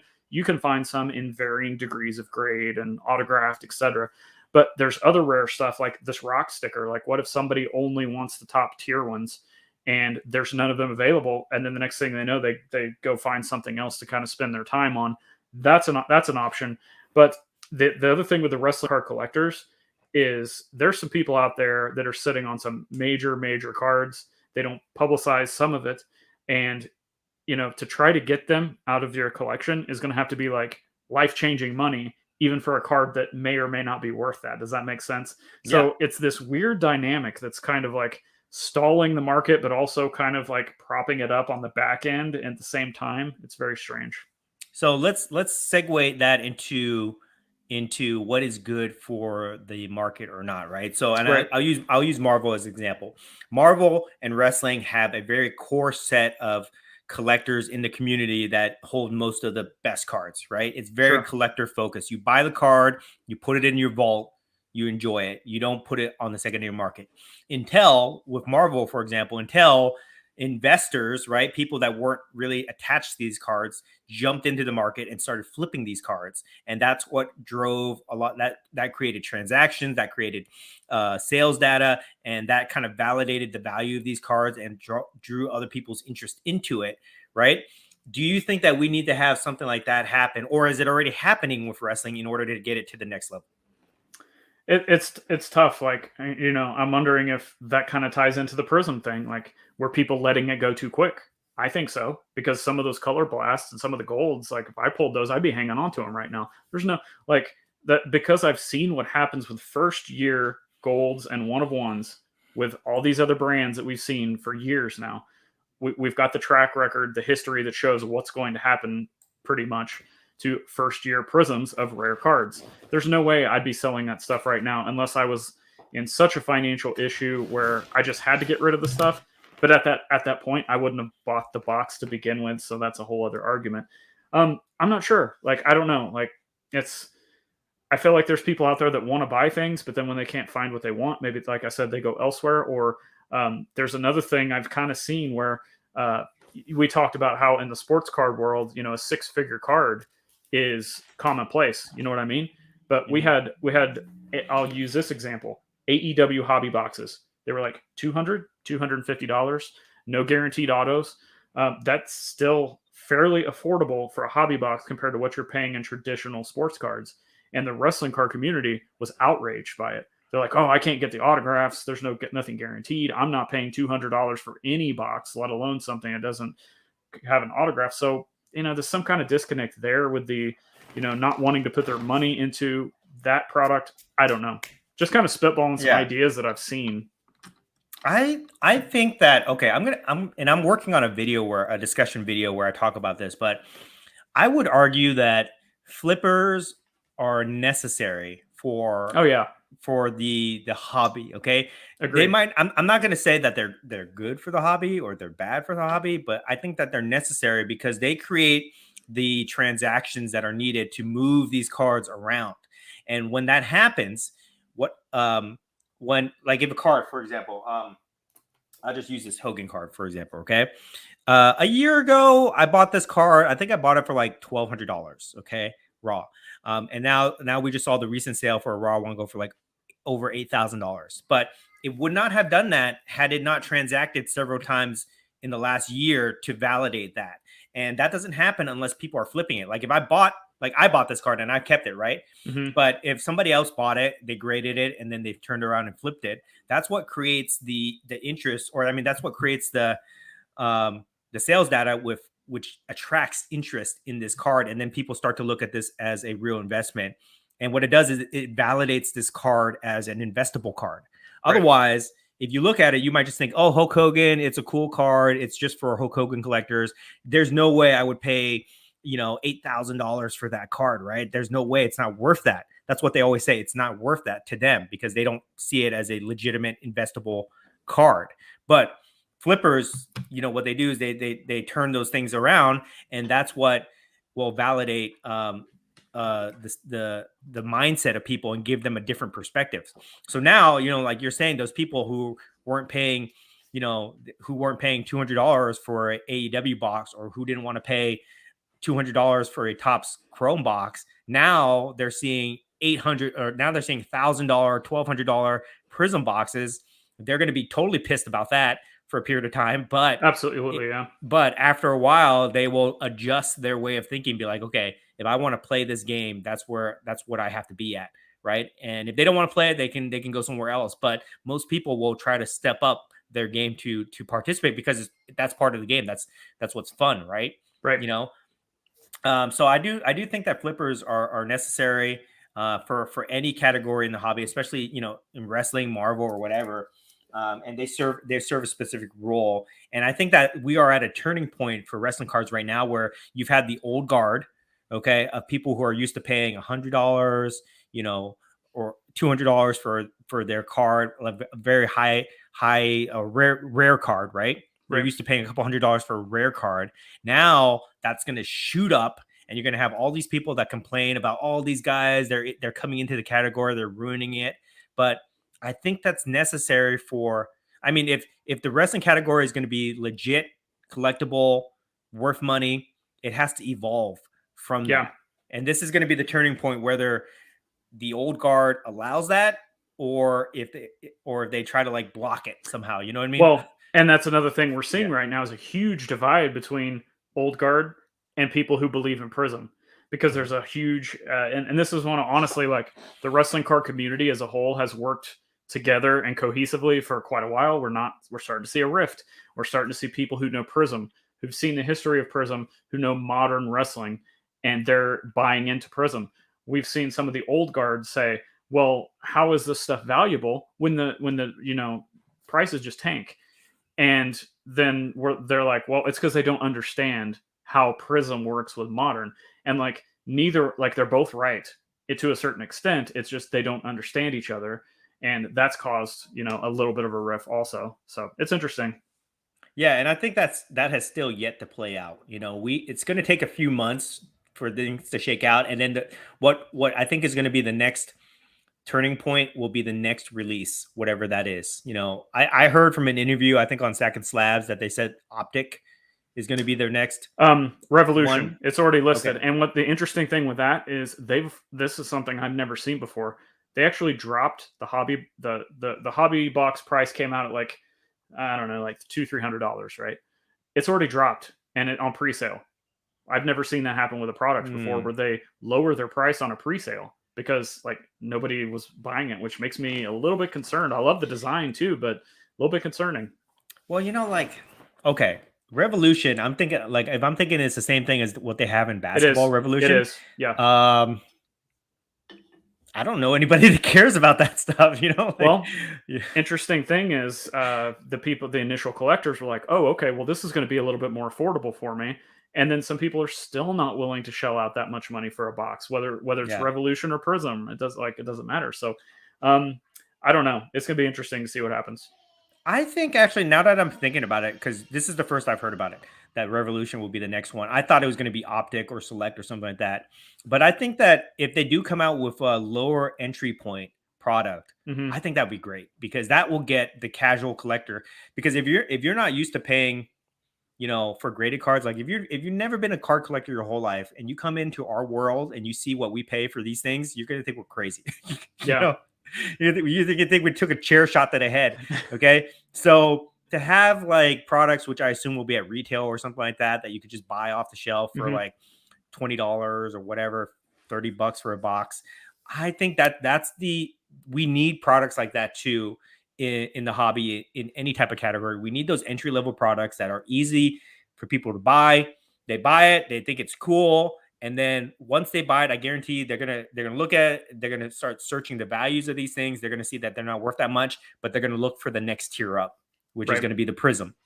So strategically, I think, now that I think about it, I think that might play out well, because Prizm has set the bar, at thousands of dollars cards, right? $100, thousands of dollars cards. Then you come out with the really entry level stuff that hopefully will probably not be worth that much, but that will be like kind of like just. I think Chronicles would be great. Yeah, Chronicles. Yeah, that's another thing they said. Just like the lower tier stuff that people can afford, and then once it scratches that itch for them, then they'll really go down the rabbit hole to buy the next tier of product, which will already be established by that point, with prices and everything like that, hopefully. And then maybe they'll come out with like a really high end product like Flawless or Immaculate or something like that. Yeah. So that'll be interesting to see when that comes out and how that plays. Okay, agreed. Let's get the next comment here. Real quick, I want to get your thoughts on this 97 Cardinals set. What's going on with that? That's another one like that. Especially the Rock, Steve Austin, Triple H, those cards, Bret Hart, even those. I got one right here. There you go. Like, yeah, and I still think they're cool cards. For some reason, they've like. There was this weird correlation where we just talked about the Panini stickers. That Rock Panini sticker came out, and for some reason that one kind of went up. The Cardinal trivia kind of went down. Now there's still demand for it, because that's like the first year technically of Rocky Maivia cards. So there's still a market for it, clearly, but I don't know. I don't know why it's kind of gone down for no reason. Okay, interesting. Let's get to Rich Gee here. He says, if wrestling market is fake, what is the F1 market then? The way I interpret this question here is he's saying like, is wrestling cards a legitimate thing to collect? And he's comparing it to the F1, which is also a very niche product that has its TV show that people watch. That's why they're fans of it.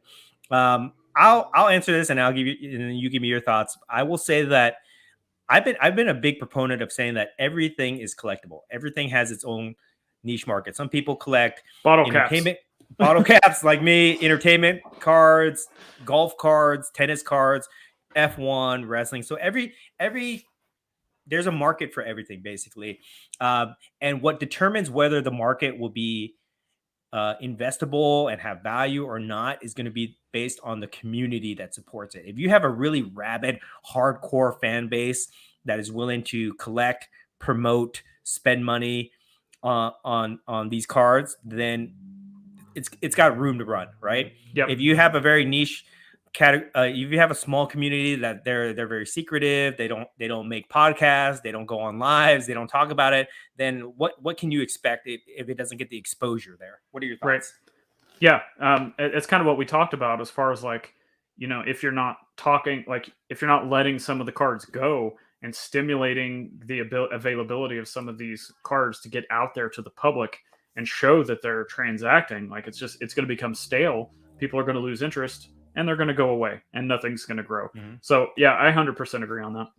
Yeah, and I think that's why it's very important, like what you're doing, because you have a dedicated wrestling show podcast, right? Me and my partner Merlin, we talk about all sorts of things. We talk about Marvel, entertainment cards, sports, but we also talk about wrestling sometimes, but we're not like fully dedicated to that. But just like I told you before, when I was listening to you and you told me about the Hogan PMG, we need to get exposure for these cards out there because we don't know who's listening to us, who's going to see it, several months down the line after we publish the content, that it could get them into the hobby. And I think that's very important in terms of growing the community. Yeah, agreed. Yeah. Okay. All right. Next one here. This is going to be one. I know you're going to love to answer this one. Hold on. Is it about rookie cards? I saw it. Yeah. I lost it. Oh, here it is. Okay. Hey guys, what is Undertaker's true rookie? I have the 91 Classic and the 91 Merlin. Was anything prior to that? So I've heard you talk about this before. Go ahead and give your spiel. Okay. So rookie cards are something that's very hard to dictate in wrestling because best example. You ready? Steve Austin, Stone Cold Steve Austin. Okay, well, he's got I think it's 1991. It's Chromie. It's a card game out of Argentina. So you got that. Do you have one? There you go. Is it 91, right? Yes, 91. Okay, so you got that, right? So that's his first card. But then you go to 1993. There's a yearbook magazine card. People consider that one. But then you go, if you want to use Beckett definition, his 1995 WCW card, because it was the first actual pack pullable card. And by the traditionalist standpoint, that would be the rookie card.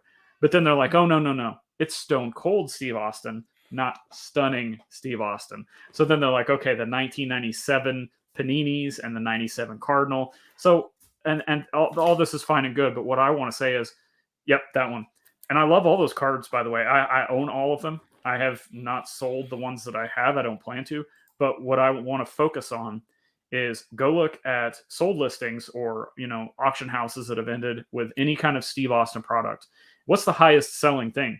It's probably not his rookie cards. That's something that I think that mentality has to change because it's a little bit it's starting to get more about rarity, scarcity than it is the kind of old guard mentality of what is the rookie card. Now, that's not to say there's anything wrong with those because it works both ways. Some of the quote rookie cards are in fact some of the highest selling cards of some wrestling talent, but that may also be because they don't have Prizm golds or Topps Finest golds or whatever it is. So lots of different variations out there. But to answer this question, what do you think? I mean, this is one of those things where it's like the 90s all over again, where you had a 90s basketball product come out and there was 6 different companies putting out a set in the same exact calendar year. They're technically all rookie cards, and you just kind of have to go one of two ways. You can either buy them all and make a little mutual fund of cards, or you can pick whichever one you think you either like the best or the market dictates. And usually that's based on images for the most part. Yeah, my take on this might be a little bit controversial, but I would say for me personally, this is personal preference, that I would consider the character card as the rookie card. So with Stone Cold, for example, I have 2 of his cards here. This is him. This is Stunning Steve. Okay, this is his first Stunning Steve character, but this character didn't last that long, right? The character he's known for, Stone Cold. So this would be his first Stone Cold card. I don't count stickers. I'm not a sticker collector, except I got one sticker here. I'll show you in a little bit. So I would consider the character. So wrestling is very specific to that, right? You want the Undertaker, for example, this question here, you want the Undertaker card. You don't want Mark Callow's, card, right? From the 80s or wherever, even if there is one. So for me, I would consider the character card, whatever that is, to be the rookie card, whatever the first character card is of that guy. But I would also say, with the Stunning, the reason I bought this is because this is his first card. So there's value in this to me also, because I'm a big Stone Cold fan. So I would look at this like a player's collegiate card, basically. Technically, collegiate cards. I got a good comparison. If for those of you who know baseball, you've got the Topps flagship rookie card, and you've got Bowman first. Yeah, that's a good comparison. Is Bowman first minor league? Jerseys? Yeah. It's like their first appearance card and not the official rookie. Yeah. Yeah. So this is the first appearance card of Steve Austin. Okay. But it's not Stone Cold's rookie. Stone Cold rookie is the first character card, is this one. So that's how I kind of differentiate it. But good question there. Okay. Drake has a question here.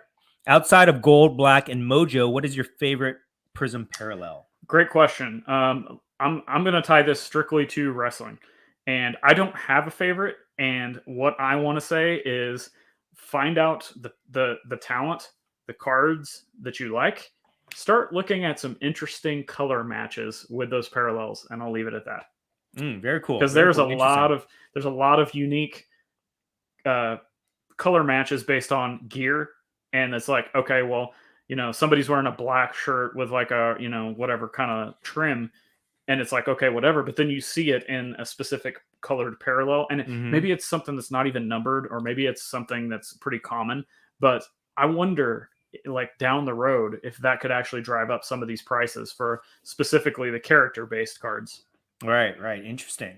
Yeah, definitely. I haven't even really seen a lot of the color parallels. I haven't paid attention to that myself. I've been focused on gold. But I would be interested to see some of these gear match color parallels, because that's in sports, that adds a premium if it's like a jersey match, color match. So that and I'll also say it's an affordable option. Like you can go out and pick up singles right now of your favorite wrestler and try to color match their gear with certain Prizm parallels and not break the bank. Yeah. Okay. Follow-up question. That Dom D says, hold or sell WWE Prizm hobby box? Hold. Yeah. Look at the early Prizm of everything. And that's another thing that people, we've actually seen some hobby boxes prices come down recently, just a little bit. And people are like, oh, the sky's falling. This Prizm product is terrible. And I'm like, these people who are complaining about that, they have no, they can't see the forest for the trees, so to speak. You know what I mean? They can't see 5-10 years down the road what the potential of these products have. They're just selling themselves short on these golds and the black 1-of-1s and the hobby boxes sealed. Like, just long term, this first Prizm year is going to be huge, I think. Do you know what the market price is today? I saw some place that had hobby boxes for like $900. Wow, $900! Yeah. Oh my gosh. Okay, I was glad, because I was thinking about buying one last week at $1,100, but now they're down to $900. That's well, that was just one site too. I would say I think most of what I've seen has been around 11 or 12, which I think is I think that's still cheap. I think I would be surprised if this isn't a $2,000 box by the end of the year. Really? Okay. Yeah. I saw. That's how much I believe in it. At a show today, I saw they had hanger packs. I don't know if you saw that. Yeah, so that's interesting that it's going out there now. Let me see here. Matt Flanagan has got this long comment here, but I'm just going to highlight the bottom part here. Let's see here. He says WWE content on Netflix would be a game changer. It takes something like a big documentary, etc., to impact the market here. That's interesting because WWE is content. I mean, they're a show, right? They have their show, they have their pay-per-view, so that in itself is content. But now they're getting into like making these like serious documentaries and doing all sorts of other types of stuff outside of their live shows. You think that's going to have an impact? Well, you'd think it already would, because everything they have is on Peacock. And look at all the other, I have Peacock basically just to watch The Office. And like WWE is like a nice bystander, of that. You know what I'm saying? So like Peacock is essentially a version of Netflix. And it's still like, that's where you have to go to watch the pay-per-views. And people who are subscribed to Peacock have the WWE tab right at the top. They can click on it to watch. It's all there. And their documentaries they've done on there are great. So, the option is already there, but maybe the argument is Peacock isn't Netflix. That could be like that. Yeah, the eyeballs just aren't there like they are on Netflix. I don't know. I think that WWE I'll say up until the last year or so, did a very poor job in terms of marketing their what's the word I'm looking for? Their side content, right? Their auxiliary content. They were so focused on the main shows, their pay-per-views. They had, I don't know if they had like an auction site where they would auction memorabilia, and they never marketed it. And you could get some really cool stuff on there, but they never marketed it. And I think that they outsourced that to Golden Auctions recently, or some auction house. Then they had the network, right, which was not very easy to navigate. And then they sold that and outsourced that to Peacock. And so now, and then, they had their cards, and then they sold the license to Panini, which is getting the big push now. And I guess they sold memorabilia rights to Fanatics. So now I think that what they're doing is they're outsourcing all these things that they didn't care about before. And I think the companies that have the licenses to make that type of content or product, they're really going to push it. And people are going to be like, wait a second, I have access to this type of content, and they're going to get into it. And all it takes is for them to start watching a little bit, and then they're going to go down a rabbit hole for sure. Yeah, and find a character they connect with. I mean, that's all it is. Mm-hmm. So then it'll be like following your favorite team. Yeah, for sure here. Okay, Drake, he says he loves my Bushwhacker. There you go. Superfractor. He's got a question here, Drake. Here, I agree with that. What do you think they need to do to bring in fans they don't currently have, similar to what happened with F1 and Netflix?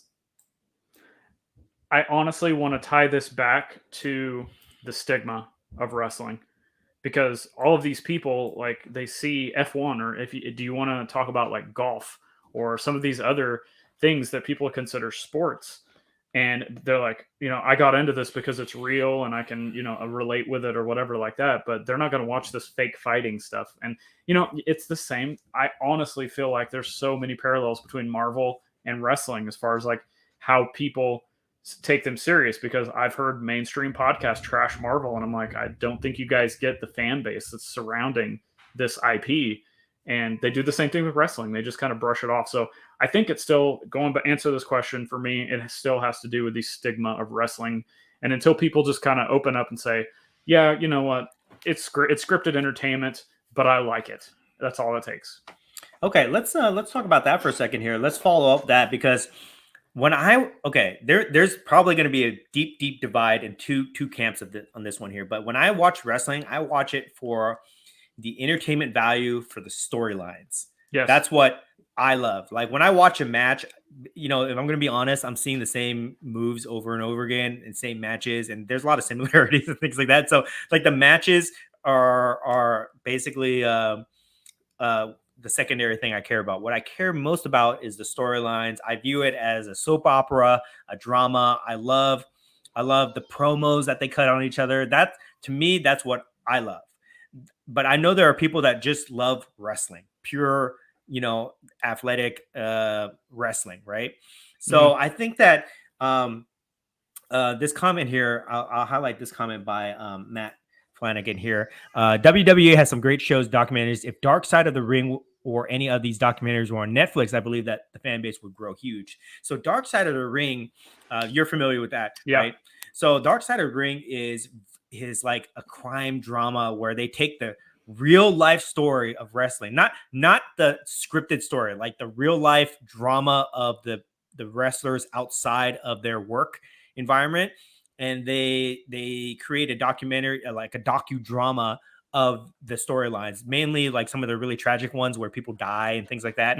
But it's a very well done show, and it's very, very interesting. I've watched every episode. So to me, that's what appeals to me, because I like that entertainment, that drama side. But it seems like you said a couple times tonight that a lot of people who kind of talk bad about wrestling, they still view it as like some type of competitive sport, right? Yeah, so, and it's not the fans, it's the people that are outside of it. I mean, just go listen to your mainstream popular hobby podcast right now or YouTube channel. And yeah, they may again talk about, okay, Prizm's coming out this week, but let's go here and talk about this, or let's talk about the NBA playoffs again, because not enough people are talking about that. Come on. But it's just like, we got to get over that stigma. That's what it's going to take, honestly. Yeah. View wrestling the way it is currently meant to be viewed today, or any era, which is basically as a form of entertainment, guys. Okay. Let me throw something else at you. A lot of these same popular people, like, and when I say mainstream, I mean stuff you see at card shows that people are paying big money for, and they're not afraid to say on Instagram or on their podcast, hey, I bought this. What about Harry Potter? What about Disney? We're seeing those, they talk about those, no different than wrestling. It's not real. Yeah, it's the same category, except that it's live. It's live entertainment. And I think that's what people don't understand. Yeah. Or, I mean, that's where the disconnect is, but I think that's a very, very minor set. I just don't know anybody that has come up to me and said, you know what, wrestling's fake. Well, yeah, so is Spider-Man, but people still enjoy that. You know what I mean? Okay, Drake's had another comment here. So sick. You need the Warrior Superfractor from 2015. If there is a Warrior Superfractor from 2015, if anybody has it, please contact me. We will negotiate for sure. I definitely need that. Okay, let me go through some of these comments here. Give me a second. In the meantime, anybody that's interested in this ship painting, this is the bootleg ship painting that the great curator has. We're trying to get over 1,000 subscribers. If you guys have not subscribed to my channel, please do that, because people that are over that 1,000 mark, they get paintings like what Dan has. Paintings for bootleg guys like me, we get this. But hey, this is for sale. So if anybody in the chat wants to buy that, throw a number in here. We got a live auction going on. Yes, please, guys. Please support Zan. For us content creators, it takes a lot of time and effort to do this. So one of the motivating factors that drives us is that we have we see the subscriber count grow and we get more reach so that we can put out content that's entertaining to you guys. So please, please, please subscribe to him. Even if you're not a wrestling fan, just do it, guys. It will help him out. So please, please. Please and thank you. Okay. Oh, my friend Aaron, Feed the Gods, is in the house. What's up? Let's see here. Oh, this is interesting. Drake's got a lot of comments tonight. Drake is very chatty. He says, my wife loves Ms. and Mrs., the Corey and Carmella show, Total Divas. I'm enjoying the Young Rock. So this is another way that they can get more people in by creating this side content that doesn't have wrestling in it. It's like reality shows and docudramas and things like that. And I think that's another way to really build the wrestling community. And all they got to do is when they run these shows, throw in the Prizm WWE commercial, and that will get people going, because I guarantee most people that are fans of this stuff, they don't know cards exist, or they never viewed cards as like a fun collectible. So once they start promoting it the way that they should be, then you'll start to see the community of collectors grow. And as the community of collectors will grow, the investors will come in, they'll start doing their little flipping thing. And then that's when the values of the cards will rise. Really quick to piggyback on that comment and this question, think of all of the gateways that these shows can open that I don't think I could, I may be biased, but I don't think the traditional sports cards do this, because look at the people who are watching these shows.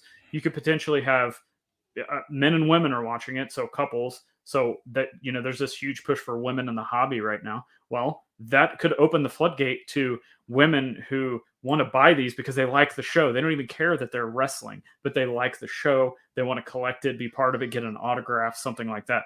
And then, of course, if you want to tie kind of everything together with wrestling, is the kids, like girls and boys, that they can relate to their own characters, which is something that, sure, we have that in sports, but I just think you can get so much more attached to more of a varied market within wrestling cards than traditional sports cards. Yeah, it's so crazy how these things can lead from one door to another door to another door. And I'll just use an example here. I'm a little bit embarrassed to admit this, but since this conversation is flowing, I'm just going to say I will break this news tonight here. Okay. So as I was getting back into wrestling, watching wrestling, I was watching these reality shows, and this was back in like 2018 or something. And one of the biggest shows at that time was Total Divas. And I was watching Total Divas, and I had never seen women's wrestling before ever. In the 90s, women's wrestling was like non-existent. It was just like girls in bikinis. It wasn't anything that you would take seriously. But then I started watching Total Divas. I was like watching these characters, and then I was like, oh, okay, they wrestle also. And that got me into watching women's wrestling, which has improved dramatically over the years to where it's on par with the men, I would say. And because of that, I am a big fan of women's wrestling. It's I watch the matches now. It's the best stuff going in WWE right now. Yeah, and I'm a huge Charlotte Flair fan. Yep, see, I got too. this one right here. Huge fan of Rhea Ripley. So I'm collecting women's wrestling cards now, which, probably 10 years ago would have been unheard of, right. But now, because I watched that show, it has led me into that next door of collecting and appreciating that. So that's why I just think that and I wouldn't have collected these cards had I not been a card collector. So that's why I just think that once they start promoting these things, all these other fans will start to jump into the hobby because of that. Right. Okay. Question from Aaron, Feed the Gods here. Who would you consider to be their top 5 all time? That's so crazy because, are we talking work rate? Are we talking who entertains? Your favorite. That's what I go with is who entertains me. Who when I'm watching wrestling, I see them come on, I've got to stop what I'm doing because I've got to listen to them cut a promo. I've got to watch their match. I got to watch their entrance. It's like a total package. So, Ric Flair, Hulk Hogan, Steve Austin, Dusty Rhodes, Road Warriors. Yeah, I love all those guys. I would. My list is almost the same. I would just take out Dusty Rhodes and I'd probably put in The Rock. Very similar personalities. Yeah, for sure. Okay. Ken Wood saying what's up from Ohio. CM Zan is a Don. Thank you. Okay. Maybe you can interpret this. David Peck versus Gelman. Who's Gelman? Okay. David is. I'm gonna defend both. See, this is something I can do, and I'm being 100% transparent here. Mm-hmm. David Peck is a guy that has been flying the flag for wrestling cards on the Blowout forums for years. He's the one who convinced PSA to start grading the All-Stars. He's been doing this forever. He's not quite on board as much of the modern stuff. Adam Gelman has been in the modern wrestling card space and knows the ins and outs. He's pretty well connected with there's a lot of private sales that go on, and he can sometimes report them or give kind of perspective on what's going to happen. Everything he pretty much said with Prizm is kind of what's happened. And there's a huge, this is kind of the divide we're seeing is there's people in both camps and they're not, I don't know if they hate each other or what's going on, but it's hard for me to relate because I like both sets and both of these guys have been friendly to me. David's actually hooked me up with a couple of cool cards for good deals. Same thing with Gelman. So I just try to, I'm sorry people can't get along, but I just love all things wrestling cards and I do the best I can. Is this like a shoot beef between these guys? Really? Mm-hmm. Oh, really? Mm-hmm. Okay, interesting. Yeah. Do either of them create content? Adam does a blog, Sports Card Uncensored. Mm-hmm. You can check that out. David just does some videos occasionally, but it's an interesting dynamic. Twitter's where all this is happening for all of those who want to join in. Yeah, we might have to try to for the benefit of the hobby. I think we might try to have a live debate between these guys. We've tried. That'd be fun. We've tried. They will not do it. Come on, do it for the community. I would say. You got to structure it in a way where it's neutral for them. Well, and I need the guy to do it too because I like both guys. Yeah, you should moderate this debate. Well, you can frame it to be like a virtual match between them. Like a Survivor Series type match. They bring their best 5 cards. They explain why they're their best 5 cards, and then they make their best argument and let the people decide who's the winner. Okay, so let's see here. Drake's got an interesting comment here. Great point. Most people in the wrestling cards have the best cards tucked in their collections. Very little flipping, so it hurts the overall market because of the lack of big transactions. What do you think is going to take for? And this is true, right? This is true. What we need about it. What we need is a big record-breaking sale to pique people's interest, and then you'll see that trickle down to all the lower-end cards. So, who's got the best card, and what is it going to take to shake that card out of their vault? Yeah, and I thought that Prizm would be. We've seen. It seems like in the last 3 months we've been setting record sales up and up and up with wrestling cards, and I figured that would pique the interest of the mainstream. What happens when that happens? All of a sudden, people start getting stuff out of their vault. Just what you said, but. It's interesting we're not seeing that happen. I did see one interesting trend, and I don't know if you saw this too, but it was right around the drop of Prizm. all of a sudden somebody started putting all of their 1998 Rock Comic Images autographs out there. Like there went from like just a few of them available to all of a sudden there was like 10 or 15 available on eBay all at once. So, people like, I guess they're trying to cash in, but it seems like the, kind of attention shifted away from those autographs and was all in on Prizm. I don't know. It's something I've been trying to figure out, especially with the sales on my eBay store and like what's selling at what prices and what's not selling at all. It's been an interesting dynamic the last few months. I wonder if Rock is going to be the person to propel it to the next level, right? Like, let's just say his 94. Well, I wouldn't count the Bumblebee card as a wrestling card, but let's just say like the comic images auto, right? Like the autograph, yeah. Let's just say somebody has a PSA 10 auto grade 10 out there somewhere, and that goes to golden auction. Like that's what we need. We need to see these cards go to the auction houses, because they'll promote those huge sales. The Rock sticker that sold for $36K, like last year, that was on golden. Yeah, and that created some headlines, right? So a little bit, yeah. So maybe like one of those things go out there and it goes like 80 grand or something like that, and I think that's what's going to set everybody off, because then all the flippers, all the investors will jump in and they'll make their money, and I think that's what's necessary to kind of like jumpstart the hobby, because that's what happened in Marvel for sure. Okay, let me see here. Apologies, guys. We got a lot of comments here. I'm just trying to go through these as quick as I can. If I miss your comment, I apologize, but we'll try to get to all of them. Yeah, Dan, I've got as much time as you do, so however much time we need to take these questions. No problem. Okay. Let's see here. I just want to get to this next one, and then we can go to the next topic of discussion here. Vintage card collector, can you comment on your overall impressions of the vintage market compared to other sports? I want to get your opinion on this because, I feel like I'm in a bubble a little bit, because like the vintage stuff is like I've got, these are all like, these are all signed 82 and 83 All-Stars. I just got them in from WrestleCon. And, awesome. My that's my favorite wrestling set of all time. And I'm trying to get all of them signed. And most of the set actually came from Matt Cardona. I bought a complete set from him cool. 2 years ago. So, but then I'm flipping through and I've got like Wildfire Tommy Rich, Jerry the King Lawler, Hacksaw Jim Duggan, Tully Blanchard, Ricky Morton from Rock and Roll Express, Jim Bronzell from the Killer Bees. And I have to stop and think I have these, I think they're cool. And, the value is more important to me, I guess, long term than it is like what it's worth. But I have to think like, okay, if I realistically ever want to sell these, what's the market going to be like for some of this vintage stuff? Because are people even going to care about Tommy Rich or Jim Brunzell?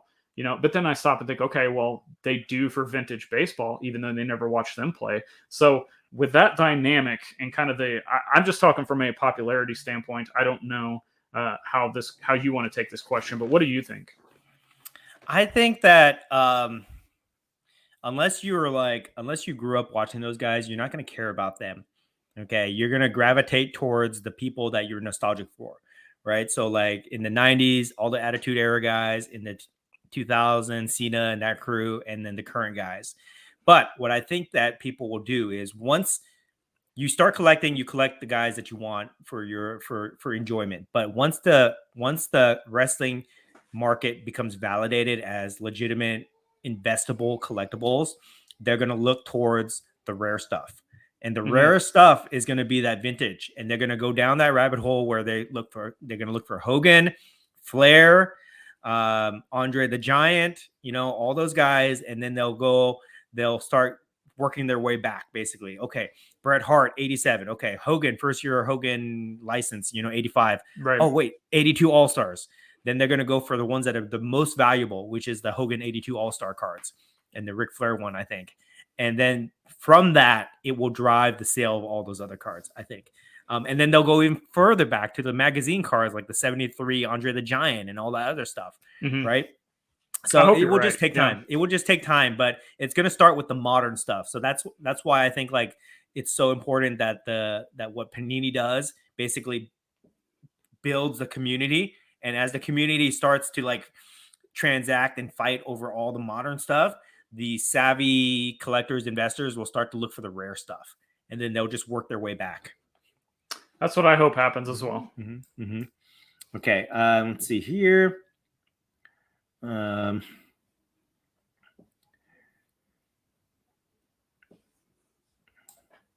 me a second here. Yeah. Okay, I think I got to most of the relevant comments. A lot of people are just commenting against each other here. Okay, so we talked. So let's get back to the next topic of discussion here. So we talked about your thoughts on Prizm. We talked about, I think we talked about like what we think Prizm is doing for the community and how important the next release is. Did you want to follow up on like what's the discussion within the wrestling community? Because I don't know anything about that. I'm not necessarily in that circle. What's the topic of discussion today? It's Prizm right now, and it's splintered because like we have the group of people that loves independent cards, and that's all they do. Like they don't care about WWE Prizm, they don't care about AEW Upper Deck. They just want the indie sets.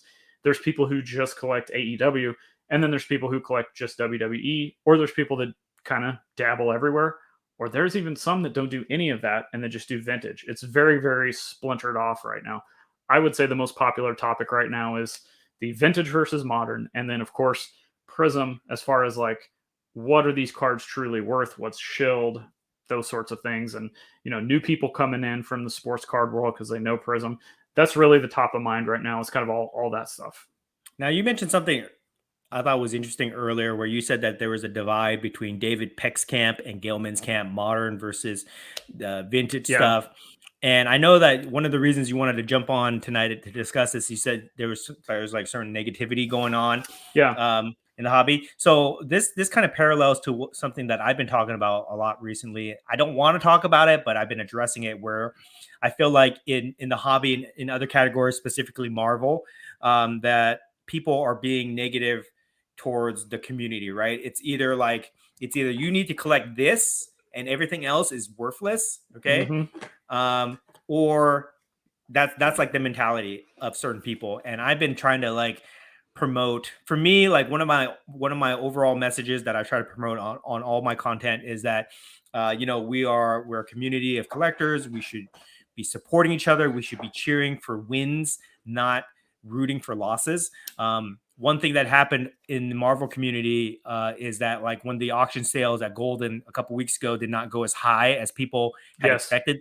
Basically, they didn't break the records and they went dramatically. They went lower than the last sale like 3 months ago. People were like saying, "I told you so." They were applauding, saying, "Oh, it was all hype. You guys wasted your money, this and that." And a lot of us collectors, me, myself included, were put in the position where we had to defend our collections. And I just thought that was not cool, right? I was like, like we can collect whatever we want. We can value things whatever we want to value it.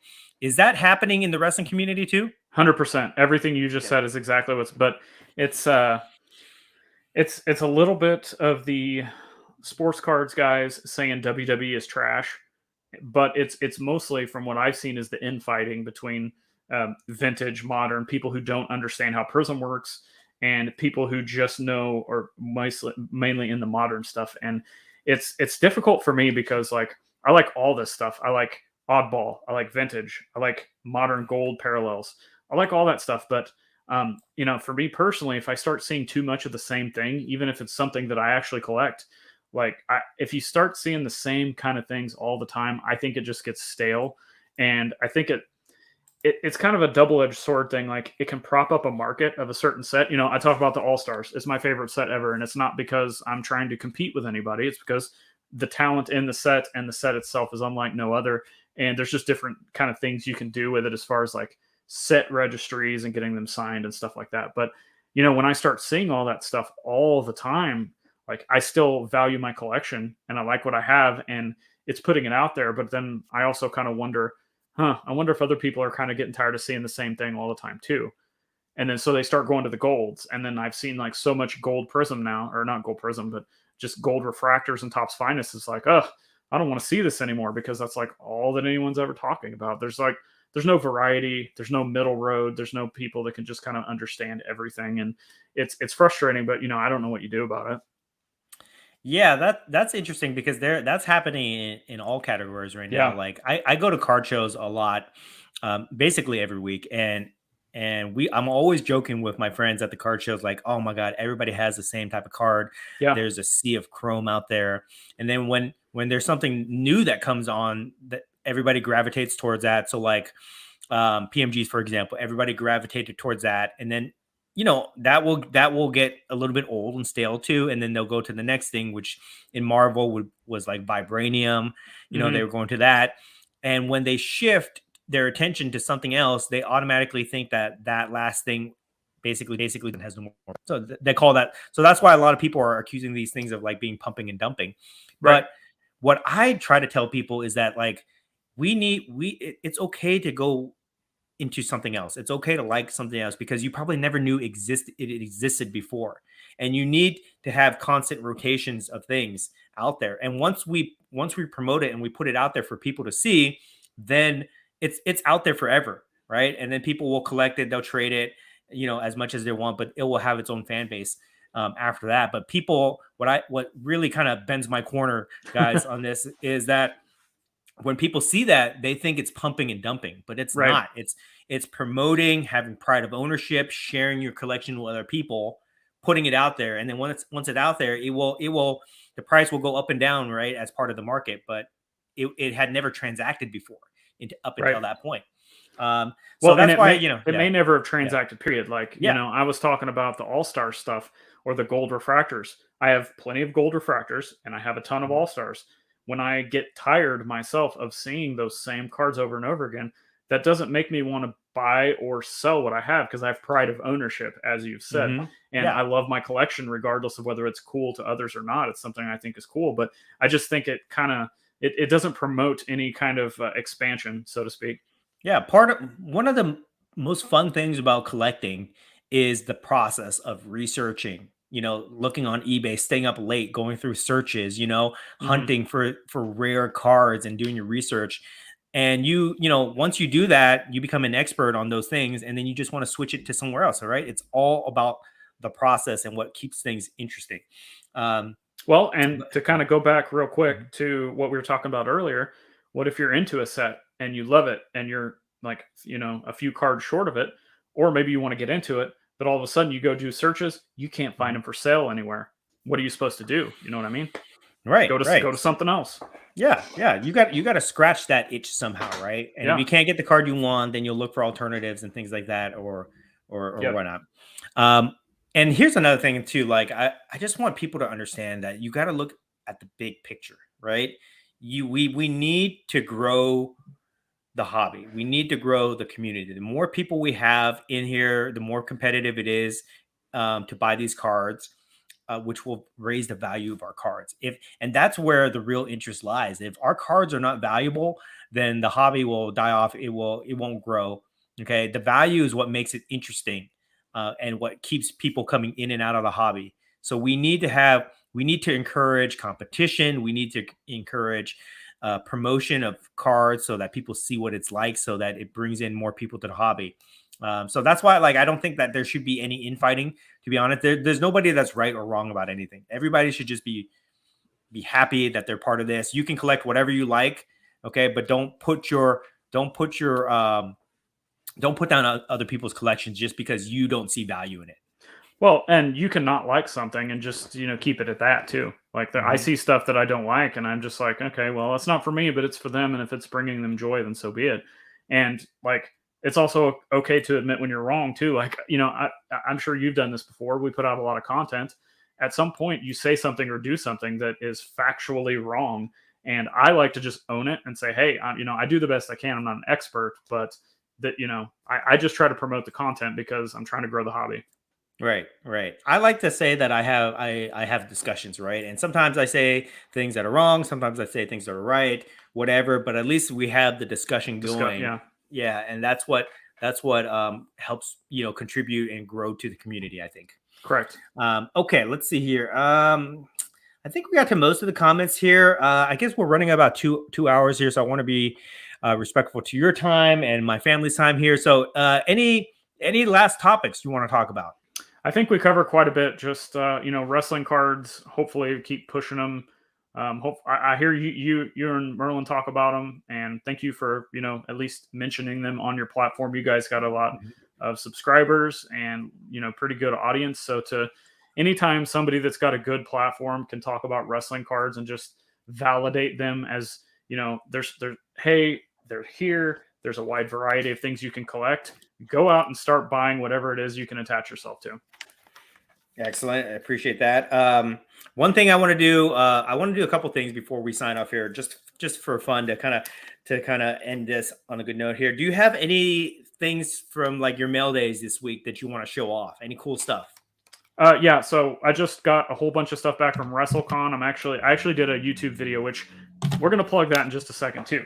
But WrestleCon is, the big convention that they do at WrestleMania every year. And luckily I've had some people that have been very helpful to just take my cards for me and get them signed because I didn't want to go to the show. So it's all oddball stuff. So try to get some weird stuff. So this is One Man Gang. Oh, interesting. That's cool. Inscription. Yeah. Yeah. And this card is from the World Class Championship board game. Like next to impossible to find. Very cool. This is 95 Eric Bischoff auto, and it's technically his rookie card. So 95. Here's some WCW magazine cards I was talking about. Jushin Thunder Liger. Most people who know, Japanese wrestling have seen him in. He's actually in NXT. Shane Douglas from ECW. Deep cut. That's his rookie card out of the magazine. I already showed you a bunch of the All-Stars cards, my favorite set. We're getting real granular here. This is that Chromie set. And this is the Freebirds. Wow. If you look back here, Diamond Dallas Page. That's the first card he was ever on. So I had to get that signed. Yeah. So you're big in-person on-card auto collector. Yeah, and I have noticed that the market, like wrestling card fans love in-person autographs, especially slabbed. Like, and that's something that you don't see in sports cards. Like, people want that authentic autograph out of the pack from the company, be it on card or sticker. And on card autos, even in slabs, don't go for as much. And it's not the case with wrestling. Like, you see some really obscure items in slabs and that are in the wrestling cards or wrestling space in general, whether it's 8x10s or like tickets or checks. Just a lot of weird stuff out there that's authenticated by PSA or BGS that's hand signed. It's just another different thing with wrestling. So these were out of the ECW action figures, and there was different ones. And these are all 4 Rob Van Dams that are signed. Nice. And then I had this is a Shane Douglas one because he actually had a figure in the set, but he never actually had a card in the set. So I was like, hey, I want to take the blank ECW sticker that came with the figures, and that's a representation of him in there. The last kind of oddball thing I have is some Japanese stuff. Damien 666, super, super oddball, like deep cut, FMW Japanese wrestling, Mexico. It was in WCW for a little bit. And then these are the 2 big ones. Like I was so happy to have these. Atsushi Onita, the Deathmatch King. And the reason I went with these is because I thought it was kind of a cool. This is the Brass Knucks title. They made a card of just the championship belt, and then they made a card of just the logo. Wow. Can we just, on a side note, can we talk about death matches real quick here? Because I'm sure the casual wrestling fan doesn't know what a death match is. They've never seen a death match, and if you're not a wrestling fan, you definitely don't know what it is. But let me give you guys my take on a death match. Death match is exactly what it sounds like. These people literally try to kill each other. They have no rules. They bring crazy weapons, barbed wire bats, pizza cutters, broken glass, everything. I'm not a fan of it, to be honest, just because I don't like a lot of blood, and these things they look like a horror movie. But there are certain guys that specialize in death matches, like that's all they do. There's certain fans that's all they love. So what's your take on death matches? It really varies because like the stuff I was showing you, Atsushi Onita from when he had FMW in the 90s, like it was crazy, but there was still actual wrestling, and they would build spots. Like, okay, so they would have exploding stuff outside the ring, right? But they would build the whole match. They would build the story towards the spot of who is going to explode. So there was like kind of false finishes into it, and then this person, whips them into here, but there's like all this drama built into it. And now modern death matches, it's kind of like what you said. It's kind of like a horror show where it's just like, okay, well, let's just kill each other because that's what the fans want. And I'm like, like my first introduction to death matches was King of the Death Match, which the finals was Cactus Jack versus Terry Funk, and it's one of the best things ever. You guys can go find that on YouTube, I believe, right now. But they did a tournament, and it built like the level of brutality got more and more as you got to the finals of the tournament. And it was I love death matches when it's building to a story, whether that's a storyline. So like, Hell in a Cell kind of, brutality, or because there's a storyline, there's a conflict between two people. The cage match couldn't handle it, so we got to put barbed wire. Well, the barbed wire couldn't handle it, so we got to put fire, that kind of thing. But I'm not as big of a fan of just, hey, let's go out and kill each other just because. Like, there's not really a story or anything to it. There's a guy, I think his name is Nick Gage. Nick Gage. Yeah. And like, that guy is a legitimate psychopath where he'll try to kill people. Like, he'll try to like cut your arteries and let you bleed out in the ring. And some people love it. Some people, like me, it's not my cup of tea. But if you guys want to check it out, go look at some stuff on YouTube, and you'll be shocked at the things you see. Before you can finish that out, let me just answer this question by City by the Bay real quick here. Should I apply for a seller's permit since I have a store on eBay living in California? Is this the best route to take? I would say yes. The reason that you want to apply for a seller's permit, if you guys don't know this, that wherever state you are, is that it will allow you to not pay taxes on the purchases that you sell on eBay. If you're just selling on eBay, that's a different story. I don't know if you necessarily need a seller's permit as long as you report that for your taxes, but we're not going to get into like tax talk here. But if you're looking to save on sales tax when you're purchasing stuff on eBay, the reseller's permit will help you out on that. So hopefully that answers your question. If not, send me a DM and I'll talk to you more about it offline. I just don't want to give that type of information out on this. Okay. Anything else you want to show off? No, that's all I got. Oh yeah, one thing. I'll go back to this. This is just kind of my thought process of when I was talking about.